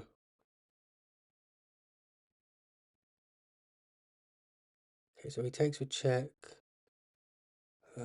Check. Okay, let's just let him take a check. We're gonna have to try and step what here. Can just come in with check though.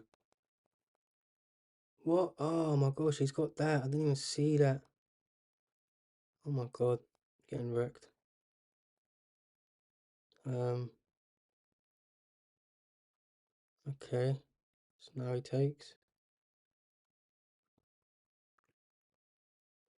Okay.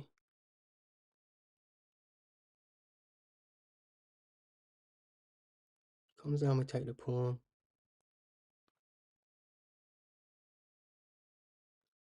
Okay, let's take.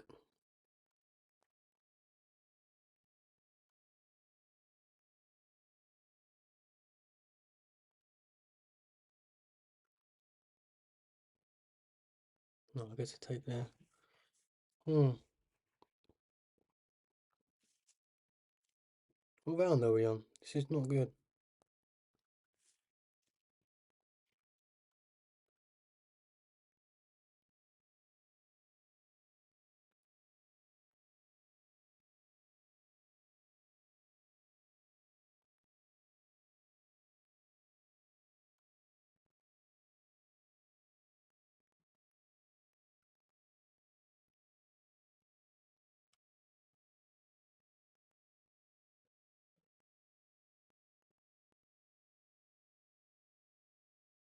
Just go check and win this pawn.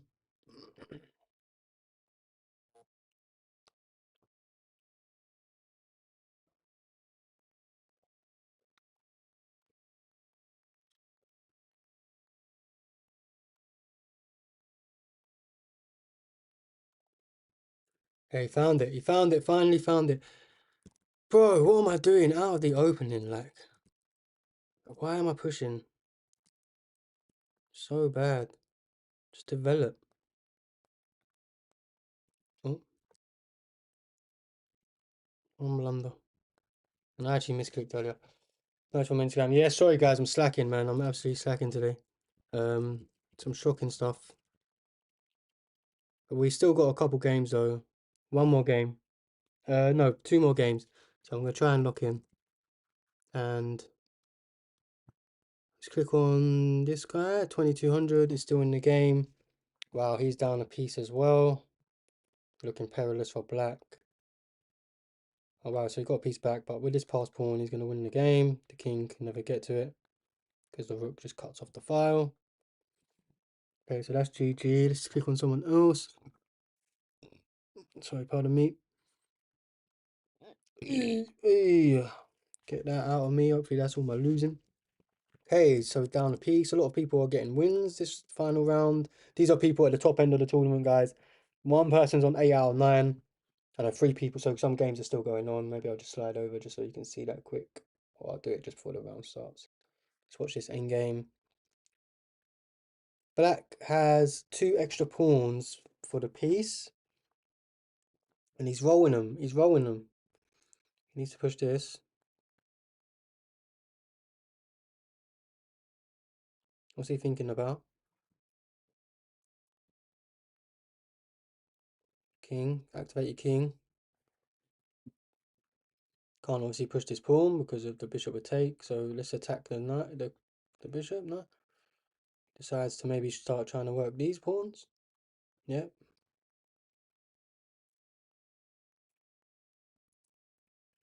Trying to create 2 threats on it's another good black chess principle, even though it's kind of perilous for him anyway, right? He's down a piece. But if you can create 2 threats on opposite side of the boards, it's pretty much impossible to stop in chess. So that's always a goal. That's why double attacks, forks, and things like that. That's what essentially what a fork is, right? It's a double threat, double attack. You're checking the king, and then you're hitting another piece. That's the most basic example of it. But if you can sometimes attract their king to one way and get a pawn on the other side, that's equally, 2 threats on the side of the board.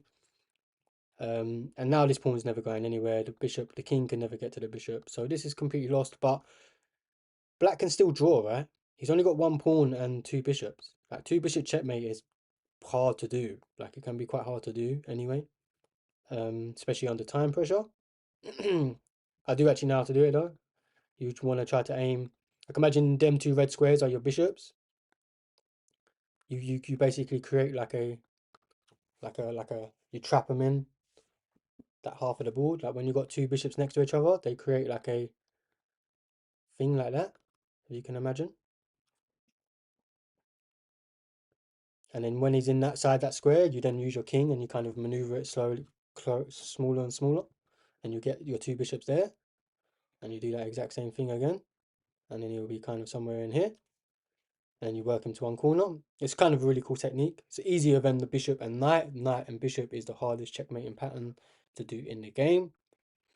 Some GMs can do it literally in like a few seconds, like pre-moving it. It's crazy.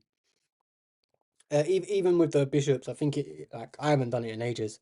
They're not really things you need to worry about. They're kind of novelty, if I'm completely honest. Not until you're like above 2000 because they're so rare, and how long it kind of takes you to learn it. You could be learning a lot more practical things, things that are actually going to help you in your chess every day-to-day life. So now Black's essentially winning, right? Yeah, Black's actually going to win the game because he's just going to trade this pawn and he's got a pass pawn. White's messed up. White had an extra piece. Wow. That's why I love watching these games.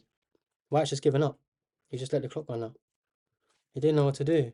I don't know why he started checking him back here. Like he's so stupid. The fact that he let his king in. What did I say? Like with the bishop there, with any chess game understanding, like why are you giving him just these stupid checks and you're just letting him in? Like that's just so bad understanding. He's 2300 and he was doing that. Like again, people's end games understanding. I know it's easy for me to sit here when I've been losing and blundering off the bat, but bro, like his pawns cannot move now. Like if this one moves, you just take. Then move. Then you just start activating. Go after this piece. Use your bishop. That is crazy. Can't believe a 2300 just giving checks for no reason. Like you're just giving checks and just letting his king go up the board into the one place you don't want him to go. It's crazy. Piece up and he lost. And that guy's probably gone near the top now. So there's 1, 2, 3, 4 guys on 8 out of 9 guys, and they're all playing for the top position. Got 1300. 2 games left. I'm gonna try and win them both, hopefully, because we might even get 2 low people because of how bad I've been doing. Um, but it is what it is what it is. Okay, another King's Indian, which is not ideal because I've been absolutely been getting whipped by the King's Indian. I don't want to double fianchetto this game. I'm gonna trade off. Let's castle.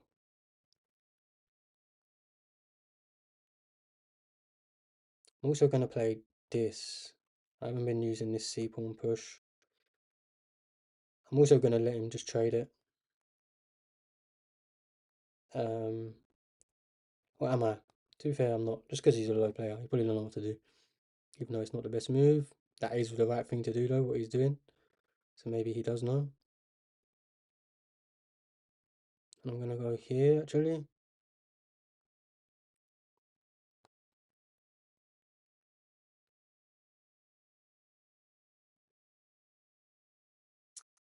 Yeah, he knows what to do because if he's got this tactic here, I can't let him do that. I need to trade it off for the knight. Like, he can go here because his queen's pinning me.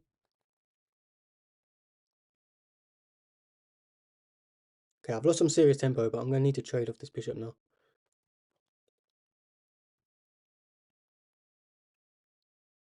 Okay, so takes. Do I play here?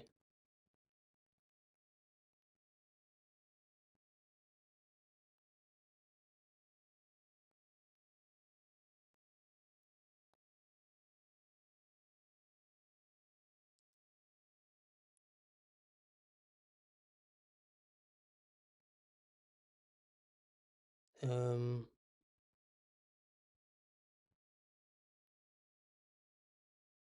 yeah, let's play this pawn. I think this pawn's going to be crucial um,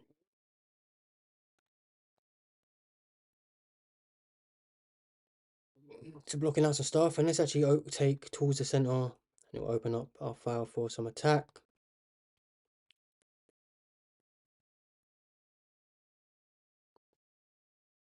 Okay, let's go here. Um,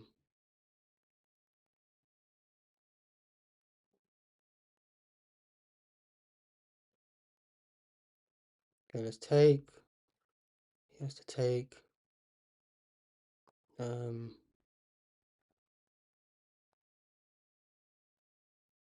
let's try and move quickly. He's a lot ahead of time. Okay, that does nothing because I can just take my rook. Um,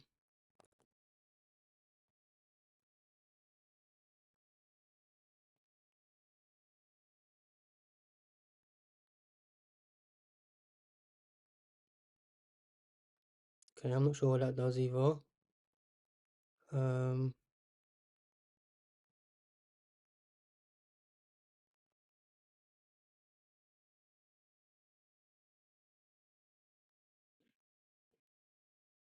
Let's go here.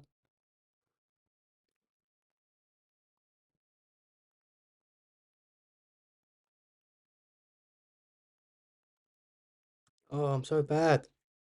Okay, I've got a full Karoo, luckily. Does that work? Does that even work? Yeah, it does. So bad. Um,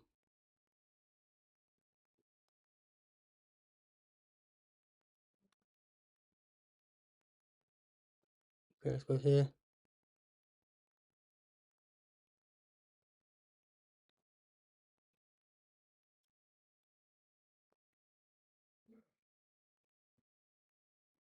Here.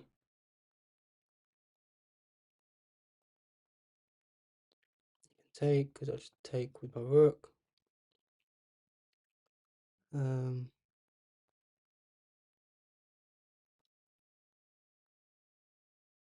and knight was just annoying. Okay, so he just blundered. Someone else mouse slipped against me. Awesome. Okay, let's go for the triple stack. You can take, don't care.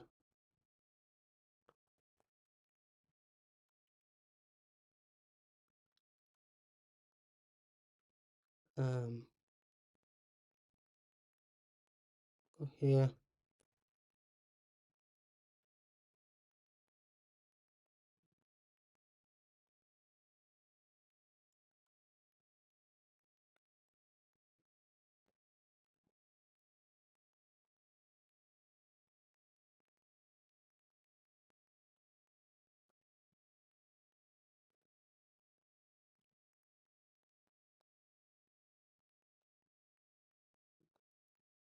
Need to put my bishop here. So it's defending both these pawns rather than just one. It's ahead of me on time.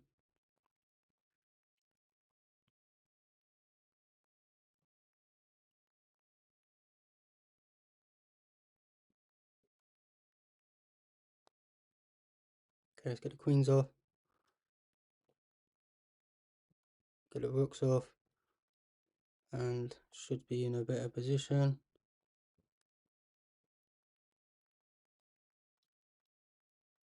Last pawn. Gonna win this pawn.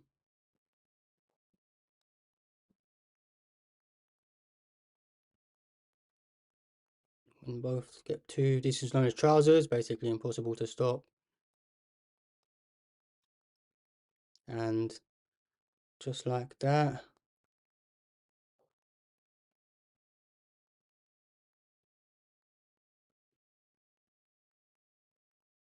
Can go here because he's still got one more pawn move.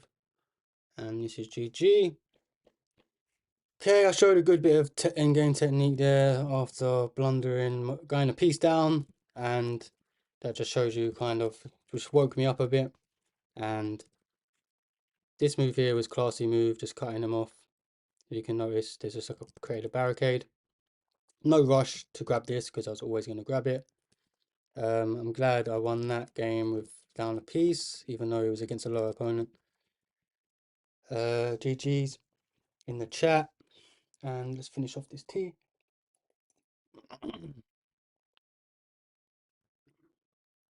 Yeah,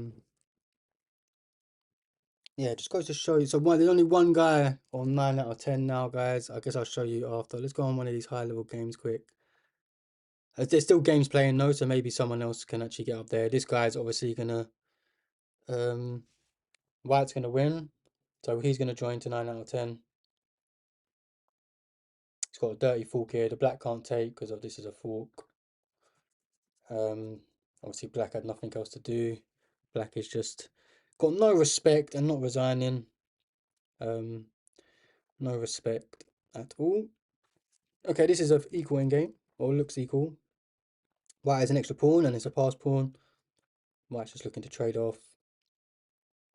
Then black gets behind it, so he just has to push. Now he needs to get his king over ASAP.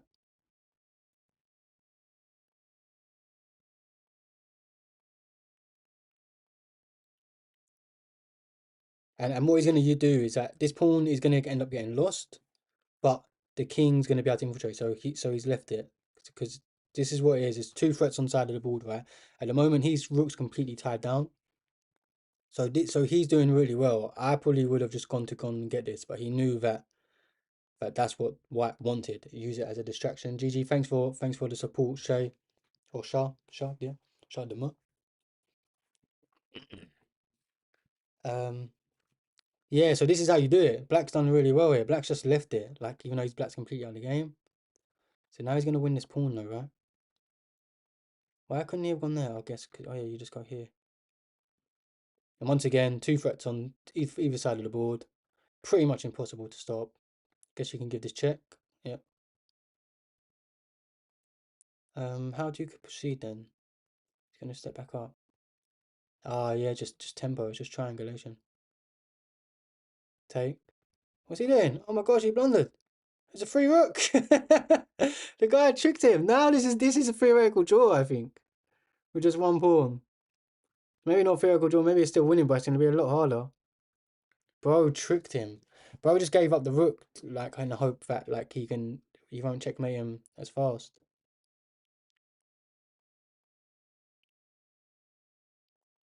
Bro, that is so funny. Black's gonna lose on time though. Black's got half the time. He's just pre-moving. He's surely not gonna draw by repetition. Oh my gosh, and now he's won the pawn. Oh my gosh, that's nearly checkmate. Oh my gosh, we got an endgame? This is crazy. Just pre-move. Black just needs to pre-move.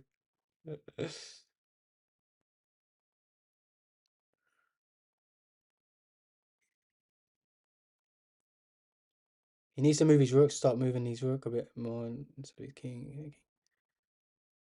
Oh my gosh, Black won. Oh my gosh, Black won. Oh my god, Black won. He had half the amount of time and was down two passed pawns on either side of the board. Did you guys just see that? GG's in the chat for Pawn Genius. He literally is a Pawn Genius. Okay, so we got another low level player. So let's hopefully beat him. Hopefully he gives me a gambit, man. I'd like to play a Scotch gambit. They keep just playing these okay, Caracans and stuff. Okay, that's all good. I guess we just play normal. Let's go here. Let's go here. This is how you're meant to play it. I'm meant to keep the light squared bishop. I played it so wrong against that 2000 player. I guess we take.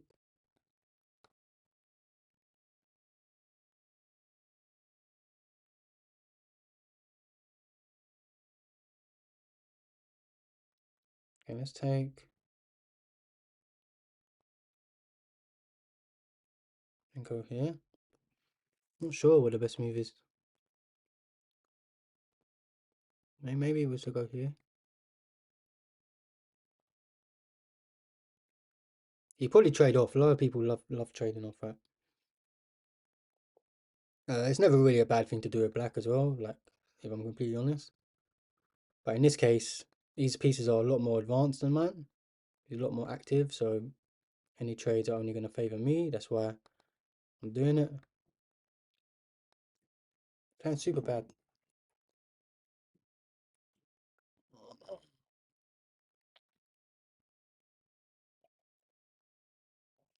You knew it. A lot of people love trading off. Let's just castle.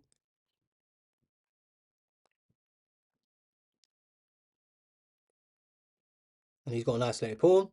So the structure definitely favors me in an endgame. Okay, let's go here. I could give the check first of all, right?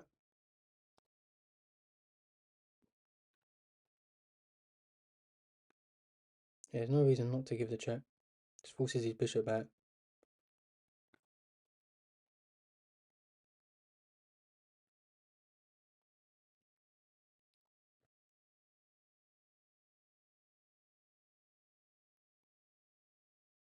Ah, I shouldn't have done that. I should have gone here. Should have gone here. Yeah, because he wouldn't have been able to castle. I'm so bad. Fuck's sake.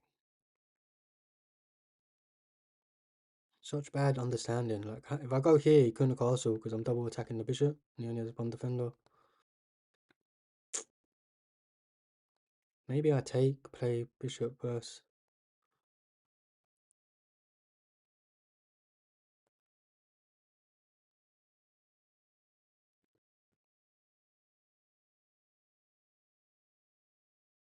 Actually, no, let's go for outpost.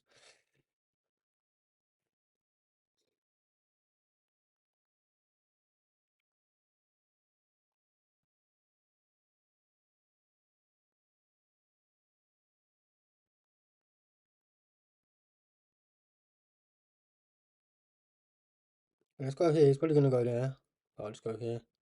If he doesn't, I have obviously the age-old tactic of pinning the king, pawn. Okay.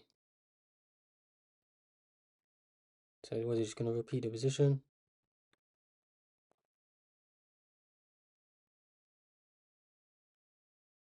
Obviously, I'm not going to repeat. I will activate my rook.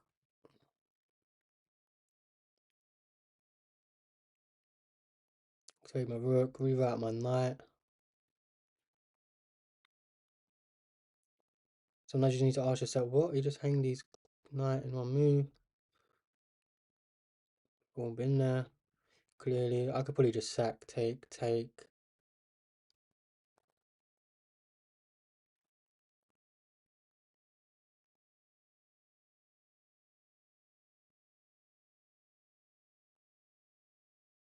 Okay, let me hop my knight in anyway first. Could have gone this way, but no reason to retreat. It's a shame that my opponent done that in the last game. I kind of wanted a better game. To end our stream. What's he playing at?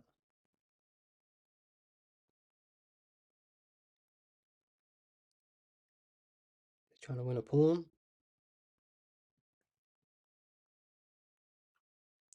Okay, takes.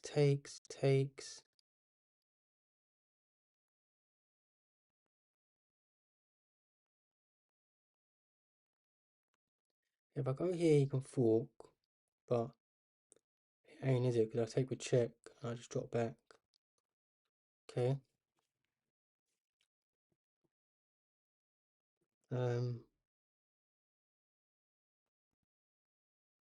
Here, I think it's instructive that most checkmating patterns come with the knight and queen, or the knight and queen have a lot more checkmating patterns than the bishop, for example. So you'd actually sack the bishop here. I'm pretty sure he takes, we take, and we're still not threatening mate though. So maybe I do take. Okay, I'm gonna sack the bishop anyway, just for make it a bit more fun.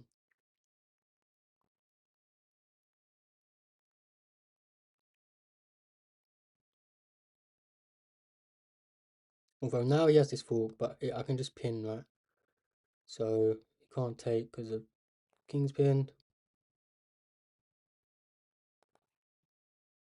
You can come here to try and...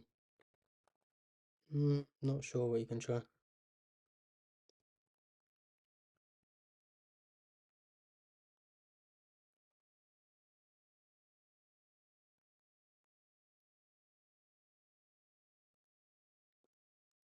That can't be right, can it? Just go here. Yeah, that ain't right. Now I'm threatening to win the queen. You can't take the knight anyway.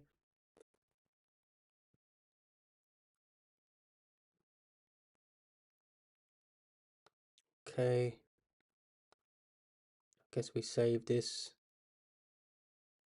Now, let's just go here. Pre-move this. He's up on the clock.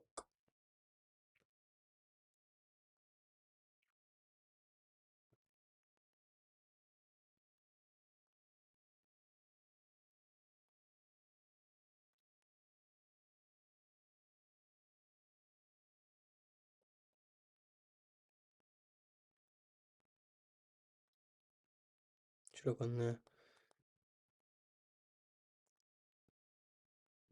Um, let's go here.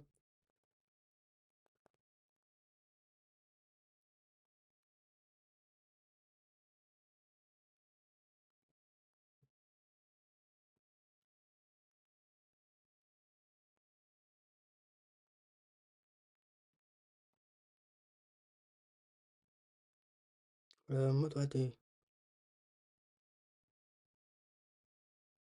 Okay, I can go here. So we just take. And I can go here.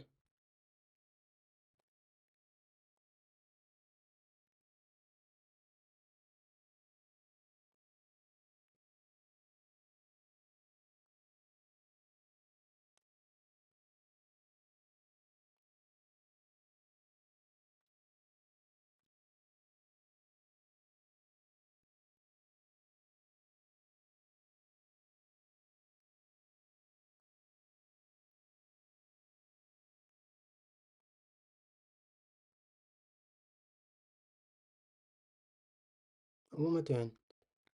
Should have just traded, broke his pawn structure. Okay. I guess I'll get my rook to the 7th this way and I'll get it behind his pawn.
Oh, what am I doing?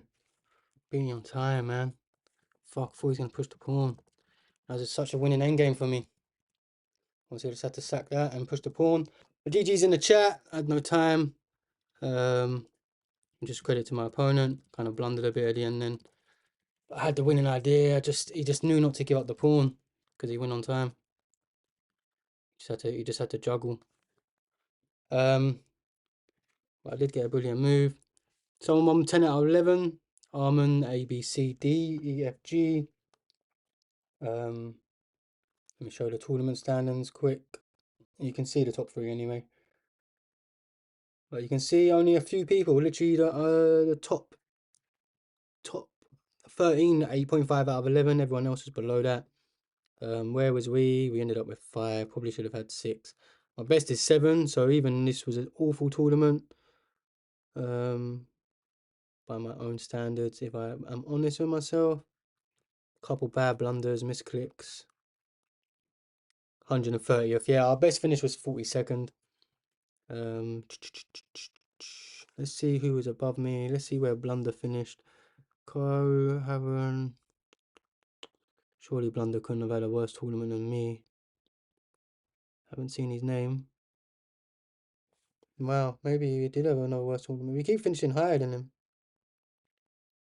Where was I? 130.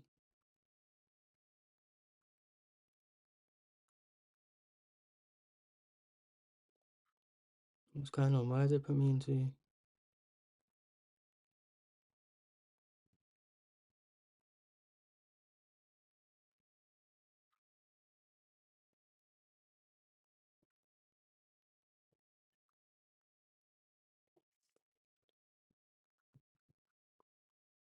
Well, this way it'll be easier to just bring up the YouTube stream, no? Oh, look, there's my mate, my sister's boyfriend. My mate, 4 out of 11. So he's literally one less than me. He's a 1200, so that should hopefully inspire you guys. Anyone who's a low level. Surely I've gone past blunder. You couldn't have been this low. Yeah, I must have, you must be above me. Yeah, it's 111. So you got 0.5 higher than me. Wow, if I won that last game, which I would have won, if I literally had 10 more seconds. Blunder 11, Blunder Man 111 with a big 111. GG's in the chat. Probably watch him later. We've been watching his series of Road to 2000 Blitz. His PB is, I believe, 1900. Super cool dude. And we kind of use him as a guys, thank you, Shah, as just kind of how well we're doing because obviously we want to get into his level. He's 2100 in rapid PB as well. We have aspirations of getting to 2000. To be fair, I might play one rapid game on stream because I feel like I played so bad that maybe I'm going to get some luck. So we're going to do one game. Normally we don't do this because I'm quite hungry, but I actually want to play chess. Like I've done so bad that I want to redeem myself. And we're right. Wow, let's go for it, guys. Let's get the big. Okay, he's gonna play a Scandi, which is not great. Don't like Scandi, so maybe we shouldn't have played.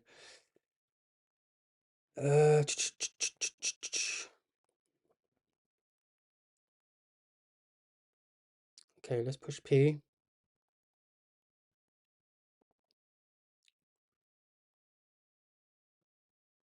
Um, Let us screen. Oh yeah, my bad, my bad. Sorry, sir. Thank you for saying that. Um, okay, let's go here. He's probably gonna pin. Wow, he didn't. Okay, let's go here. Should bring his pawn bishop to here, which means we'll have to trade off, which is not ideal. Again, it's really not ideal, but wow.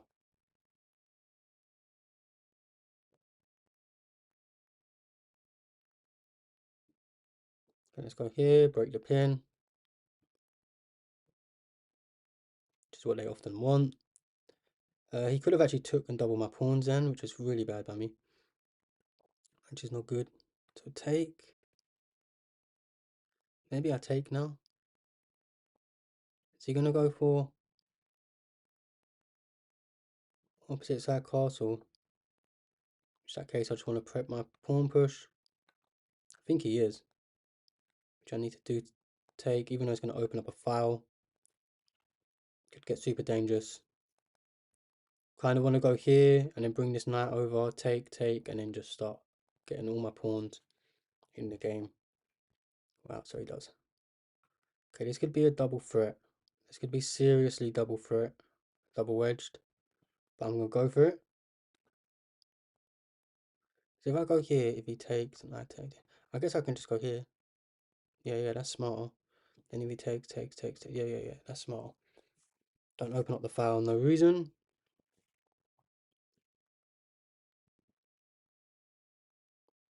Guess that's a safe pre-move. I need to remember I've got a lot more time to think. Rapid, we're going for our PB, guys. Can't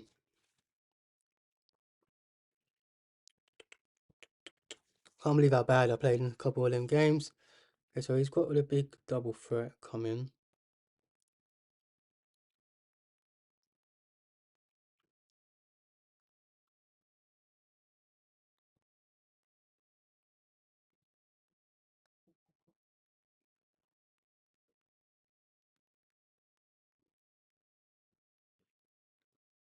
Is he gonna go here?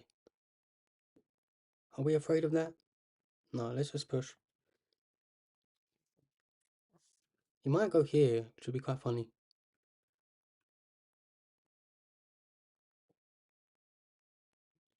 Okay, I guess we'll just go here, threaten the fork. Let me give him. Is he, no. Or do we go here? Okay, let's go here, threaten the fork. He might come to here though. Okay, so we take.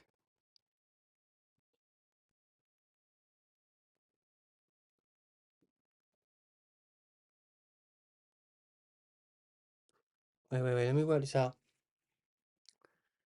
I obviously need to take one because he's threatening. Or maybe I don't.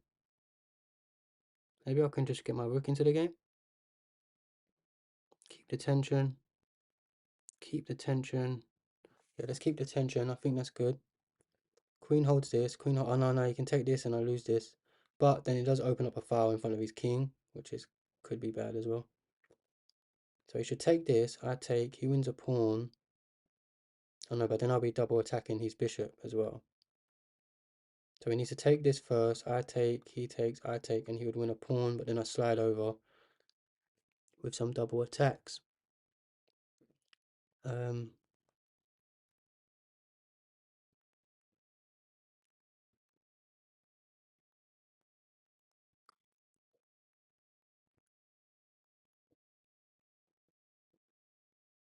So wait, I go here. He takes. I take.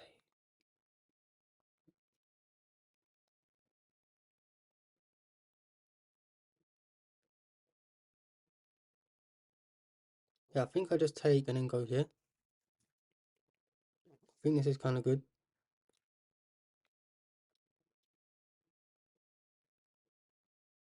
Opens up his king.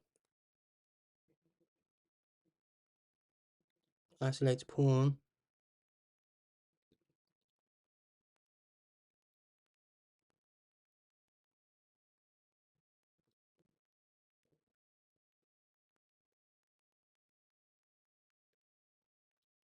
How is he up a pawn? Oh yeah, he's gone up a pawn. I'm so bad.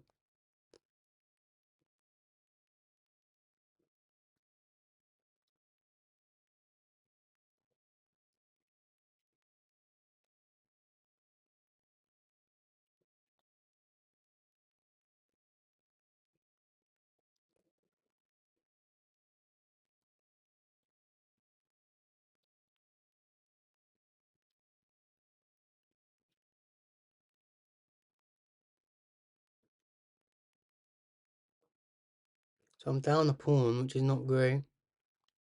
Do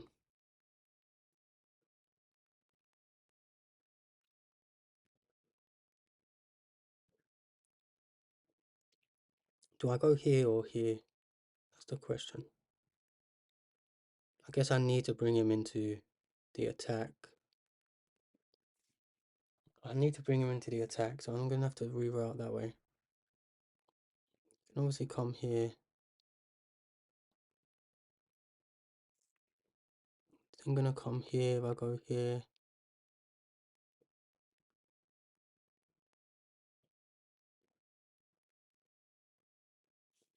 So let's just go here.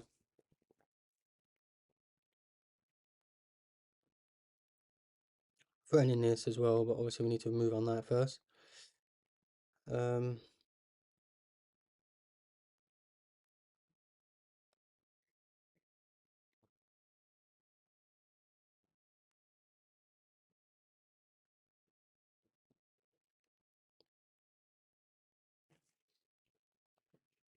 Fuck. Okay, I need to move my knight back here.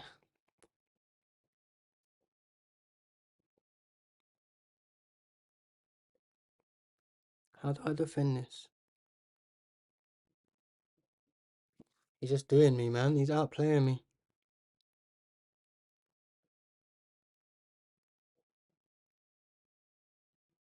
Seriously outplaying me. I've got to trade off my rook. I mean, it's not what I wanted to do. Okay. Let's go here.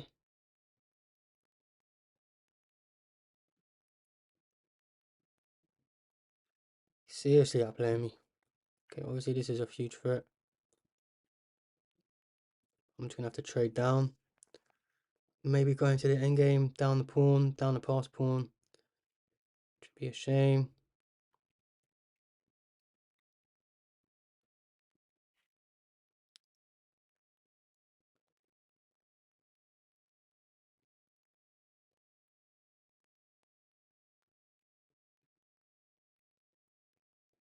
Okay, let's go here.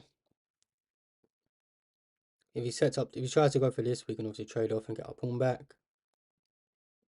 I did want to go here and for this, but then I wouldn't win the pawn after the trade. Also pinning the bishop to the ting. So wait. If I go here, he takes, I take, he takes. No, then he just reconnects all his pawns. Can't I just win the queen now? Yeah, I can. Wow. Just pinned himself. Maybe we've just got back into the game.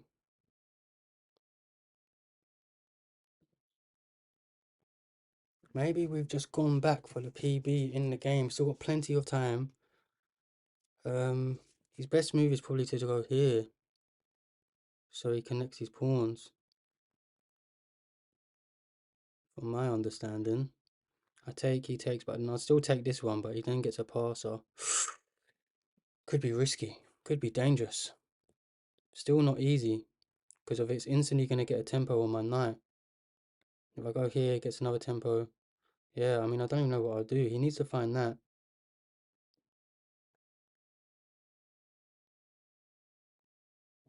He needs to find that. Surely he's gonna find that. Surely he isn't gonna move his queen.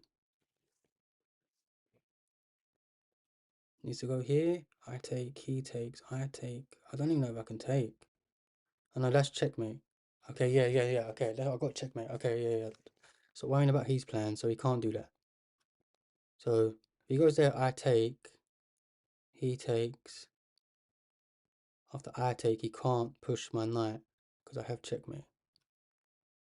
So then, what can I do though after he goes like here, reignites the threat? Maybe I just need to what? I'll be able to go here. Yeah.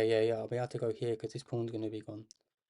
And I can get rid of the passed pawn at the very least, even if I have to sack my knight and make an endgame of it. Queen v queen, same amount of pawns. And at least we're kind of not losing. Yeah, that's the plan. Yeah, so he's found it. So we go here. We've already discussed this. Oh my gosh, he just blunders mate one. Let's fucking go. GG's in the chat. Don't quit, baby. And that's why we lost the tournament. Because we knew we was going to get PB in rapid. From a losing position as well. Terrible game, man. Terrible. Shouldn't be proud about that. Where did we go wrong? Okay, let's review this quick, and then I'm gonna call it a day. Shadamir, I don't know if you're here. Is anyone here? If anyone's here and they want a game, let me know. What's your name on chess.com? Do you wanna play a game, bro? We do it unrated. If you wanna do unrated, I normally play my viewers at the end of all my streams. So, oh, cool. I hit push day yesterday, and my chest. Oh, I mean, I done core today, but I won't feel that till tomorrow. So yeah, we both made a blunder. Thanks for the support as well. But if you don't want a game, then it's all good. I'm probably just gonna end the stream. Yeah, you should have. That was a bad mistake from the start. You could have doubled my pawns. Okay, so this was a wrong move. They wanted this. What? I suppose I would have never have played that. I thought opening up this way was much better. I know, but I lose a pawn this way. I just don't know how to count. So that was where I went wrong off the bat. And obviously he's somewhat winning, but it's only 0.2. So even though it's up a pass pawn here, this is all actually, I don't know if you can see, 0.87, 0.20, 0.23. So all of these are actually still, it's, an engine would draw this position, which is kind of crazy. And here he blundered and I found it. And I nearly didn't find it. How long did I spend on that move? Not even that long, 18 seconds. Yeah, he had to take that way. I mean, I can't believe he opened up the mate in one. So let's just calculate this line that I thought. Here, he obviously can't push because of mate. You do want a game? Yeah, okay, I'm going to add you now, bro. 1 sec, I'm just going to finish off analysing this. We don't want a... Wow, it wants us to go here. What would be wrong if we went here? Okay, we're still plus 3.71. Obviously, he stops his back mate, and then we win the pawn. Why does he not... Why do we not win it this way? Like, how is the engine... Oh, okay, so he wins this pawn. And that defends this pawn. And what's their argument that, we're going to... Oh, we can't push. I don't know, man. These engines, some of this stuff I don't understand.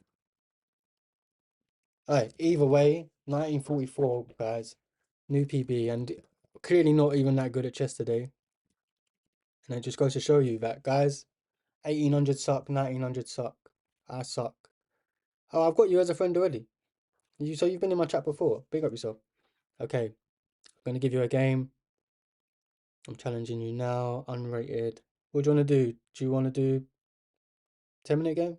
Yeah, I'll play as black if you want, so you can play as white. Oh, I know you. I knew the guy who plays a bit. You play the dubious openings, aren't you? I'm thinking of who was the other guy in the chat? The chosen one. He was new to my chat. Games outside of tournament. Yeah, the tournament's ended. Why didn't it let me send a challenge? Let me sort out the stream. And I've sent you a challenge, my G. I appreciate the support. We're gonna do this one game, and then we're gonna call it a day. We're gonna go eat some food. Oh, got two tabs open. Where is? Do I have? Never mind. Oh yeah, crap. I need to upload some content.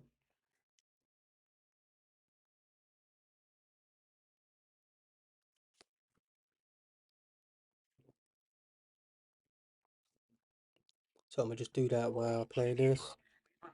Oh,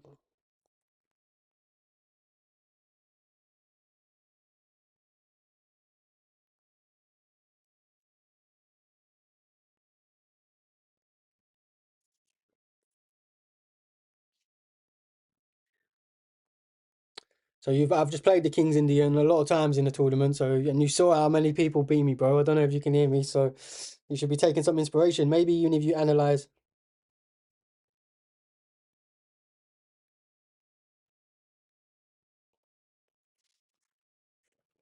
Um,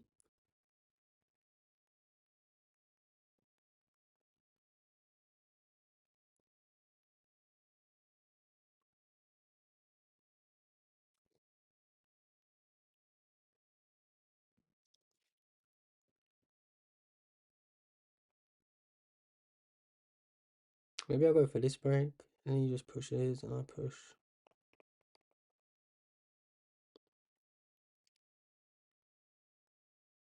Okay, let's do it.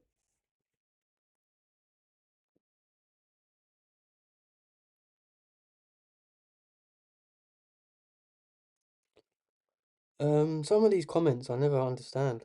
If I'm honest. Um, what do I even reply to that?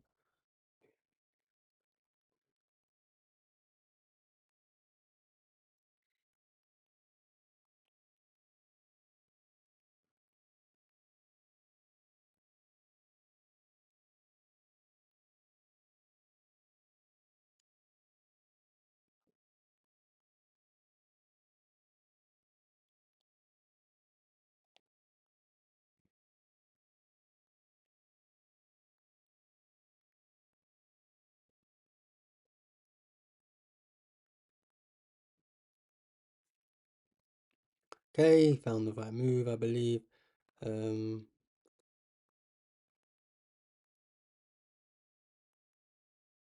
okay, let's develop.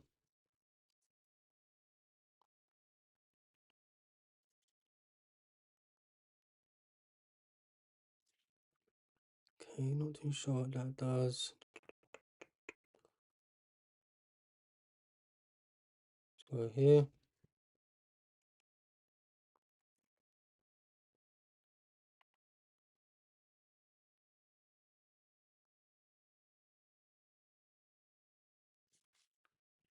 Okay, that's probably the right move.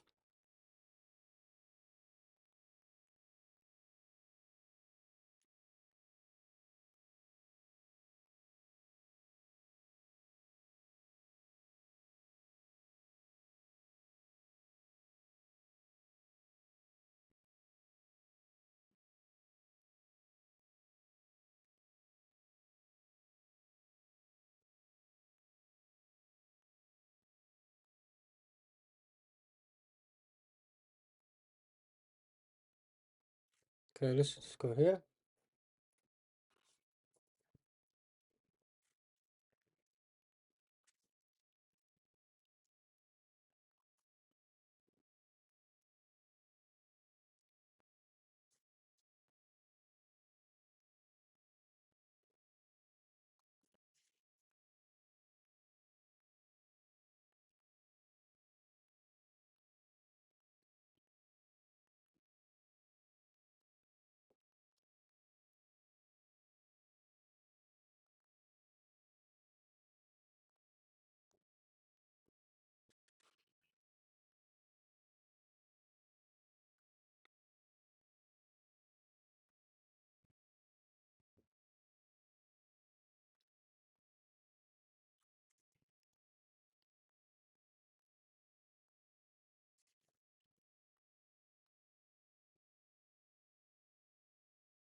Oh, actually, no, because if he takes with that, he's threatening that, and that's not good.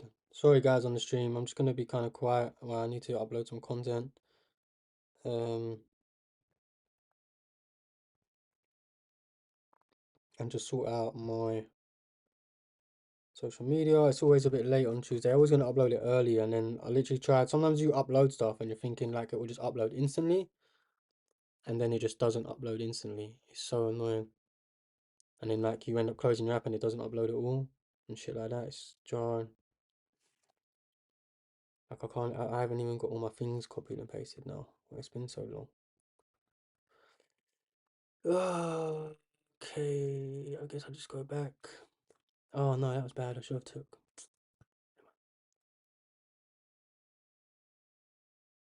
Never mind.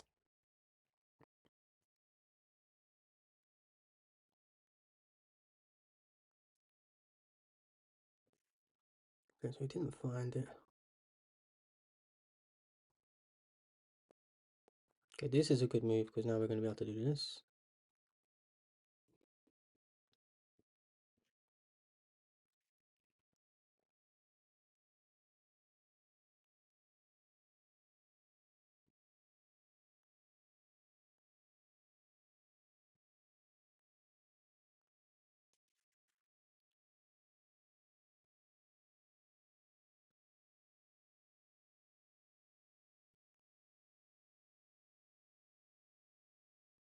Okay, what's the best move in the position?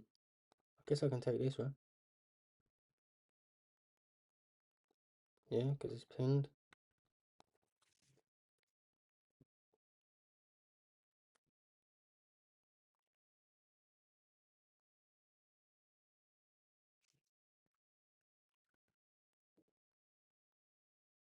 And that just loses a piece.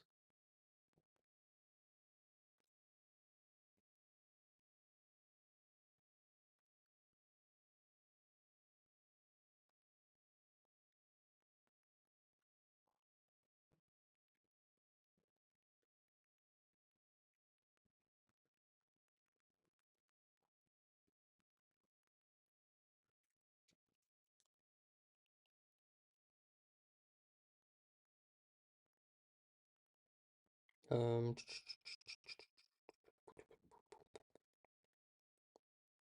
um, that, that, and that seems good. Okay, so we didn't trade, which is pretty smart.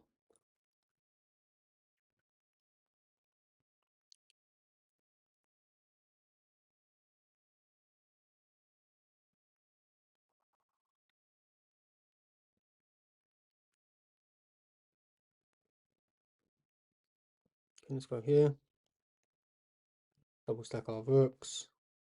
Or maybe I should have just gone straight to there. Don't know why I thought I'd just wasted the tempo. Never mind.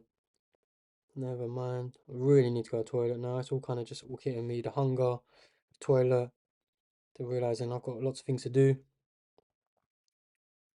before. Oh, but it's early today because of the thingy. So we still got time. Okay. So it's not too bad. Can't believe we're 1944 over that game as well. That was so bad. But we'll take it. We'll take it. We noticed the tactic when it arose fairly quickly as well. 17 seconds. I was happy. My voice. 2 hours of waffling.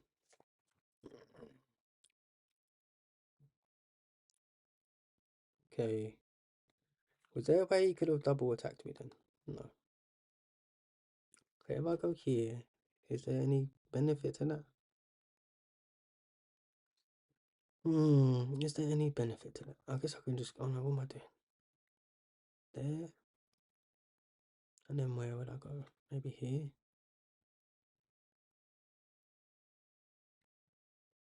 Hmm.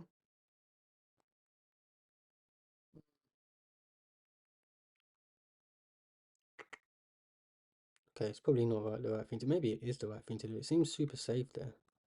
I guess then you could maybe pin, oh, what the hell's going on there? Okay, let's just do the obvious thing and go back.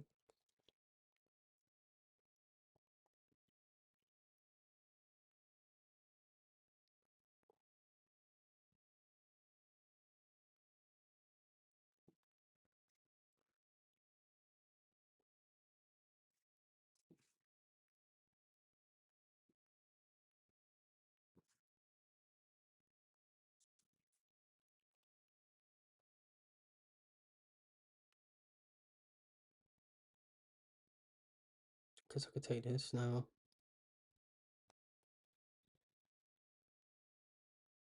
I see no reason not to. I need to just double stack these and just go for the win.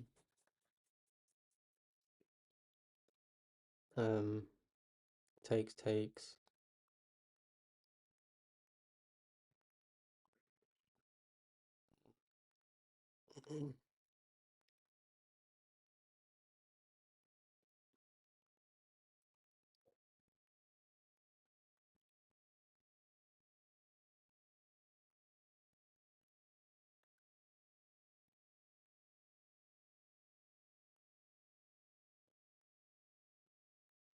Okay, operation activate my pieces. And I go into my opponent's half of the ball and attack. Not quite, but I can get onto the precipice. Can get onto the precipice and like now, like it's just not uploading. Like none of my stuff's uploading. I don't know whether it's my internet.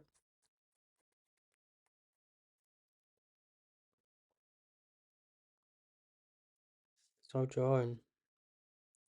Okay, let's just go. I guess I could go here. I might as well double stack first. Oh, we nearly got a cool tactic. Nearly got a cool tactic. How do we go about to get this tactic to work? Maybe we need to go here. Yeah, we do. We need to go there. It'll work. Yeah, whatever he does, I think. Unless he plays super accurately. Not an easy move to find though. Take. It's all forced. Oh yeah, this might be beautiful. This might be beautiful. This is making me smile, and just the fact that I even noticed it. And the fact I noticed it and noticed how it don't work, and then found the only move to like make it move one tempo layer. This will be cool. I mean, it all depends what he does now, but as well, obviously. Why isn't this uploading? This is so jarring because it's already way late past the algorithm time.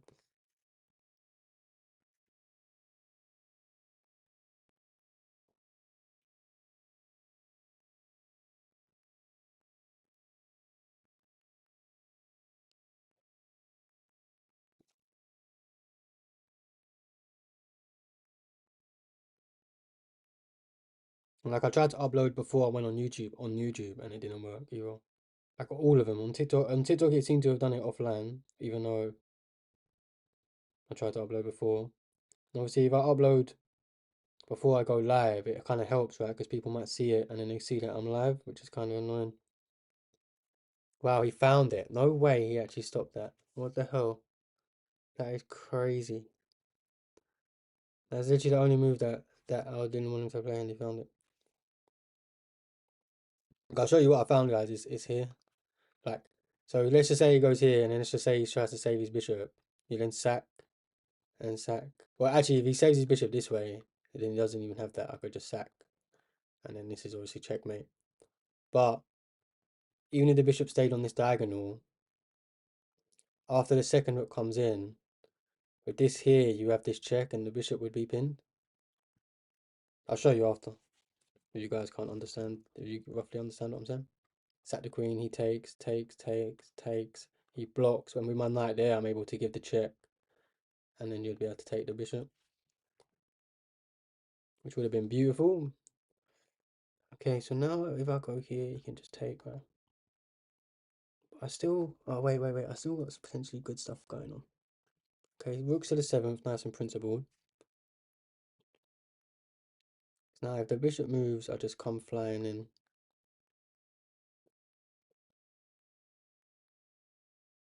But if obviously the bishop don't move, then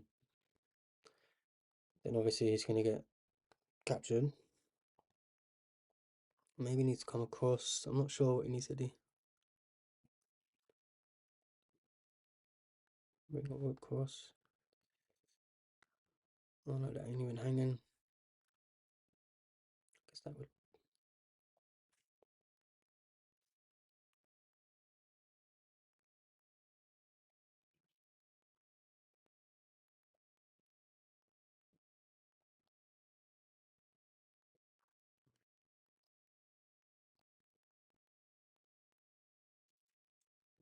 Okay, so he's blundered, isn't he? Well, he's also blundered his queen. The full Karoo. Might as well get that instead of putting in check and him going there and I wouldn't have a check, mate. So it isn't just like winning the queen for no reason. It's just that that check actually wouldn't have achieved anything. It would have actually just took him off the forking square. So it's actually better to win this queen, open up the king, and then this is actually checkmate. Like he would have to not take my nut. Well, yeah, I don't even know how he stops it. Yeah, I think it's just false mate now. I think it's just GG, simply GG. Big up yourself, Shed Lemire. Let me show you this line before, guys.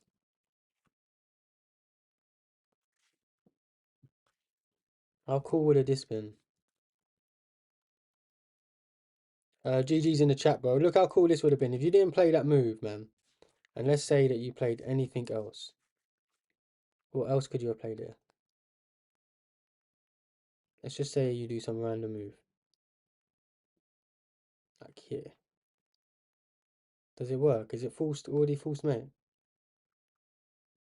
Oh no, right, it just wants me to obviously take the queen now. I don't see it be stupid.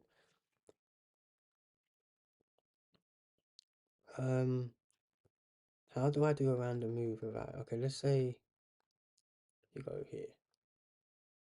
Then it's got to be working, right? It still don't want the queen sack. Does it not work? Oh no, what am I doing? Need to go there first. To here, there, and then let's say it goes back here. Then you got the queen sack, right? No?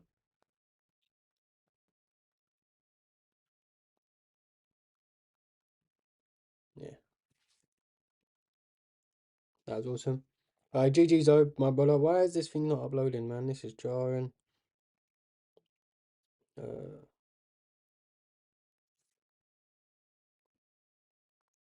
And the thing is, like, you can't cancel it for some reason. So, like, if I want to try and upload it again, like, they both might upload at the same time, which is obviously not ideal for considering people might see one and not see the other, and vice versa. Plus, I want to go and do some stuff, so I want to kind of need to put my phone down. So I'm not gonna know whether it does or not. He just left. Fully raged. Roofed his phone. I can understand. I can understand. Guys, Tito talks. Going for 2,000, mate. If I can get 1950, mate, we only hit 1900 like at the start of January. What is it? Not even 20 days. Thought it was gonna take much longer. We've actually won our last rapid games. Probably our last 5, maybe 6 in a row. GG, my brother. Thank you for the game. Thank you for the support. 1, 2, 3, and we drawed. And I should have won this game. I actually rushed. This isn't actually an instructional end game. I can show you quick. To be fair, he was winning and he blundered. He blundered around here. Like you can see, look how far past these pawns are. And then I slacked here. I went there, which is just like another blunder. When obviously I just need to go here, defends that pawn and attacks this pawn. Can't believe I missed that. But I was he has like 2 or 3 minutes more than me, 2 minutes 30. So I was very kind of like, you know, worried about the time. And then he blundered this, and then I was able to do it. Like I noticed it straight away. Like as soon as I moved the king, I was like, oh my gosh, I can't believe I missed that. Just moved way too quick, 6 seconds, not thinking. Then I done this, and this forced him away. And then I have this square for my king anyway, where before when he was there, I wasn't obviously able to move. I would have had to enforce back. He's doing this, and then he's actually threatening checkmate. So he was just thinking of his own plan, which again, a lot of beginners do. Not really considering what your opponent can do. Opponent has a check. And here I just absolutely slacked. Like, again, just rushed it. Done it instantly. Look, 1 minute 36. Like, pre-moved it. Pre-moved it. Not thinking when all I needed to do was do this. Just do this. Because of I allowed simultaneous promotions. But even though I'm going to get a queen, like, so is he. But if I just walked up, there's nothing he can do. Like, okay, like, even if he pushes this, I then just go behind. Like he's gonna have to give his rook up for that, and I just win this. Like it's completely winning if I turn on the analysis. Yeah, you can see why, like completely winning. Can't believe I messed that up. But I was a bit low on the clock. It was a tough game. The guy was rated a little bit higher than me. So it's just more of a nerve thing. But then since this draw, I've won the next like 4 rapid games in a row. So it could have even been 5. Again, I tried to take it as a positive, but I do think that he was winning at some point. Like he had to have been winning. Like his past pawns were so further than mine. Yeah, look, he's completely winning in this situation. Like how he come over here? Yeah, this is instant draw. Like why is he not pushing these pawns? Like you're about to queen, bro. Like I'm having to give this up, and you're going to be a rook against my 2 pawns. And even if you have to end up trading a rook off with the king, you're going to have this pass pawn to win you the game. My thing still ain't uploading, which is mad. Alright, GG's in the chat, guys. Love you and leave you. I'm just going to try and get this done, and I'll be back tomorrow for the big 1950, hopefully.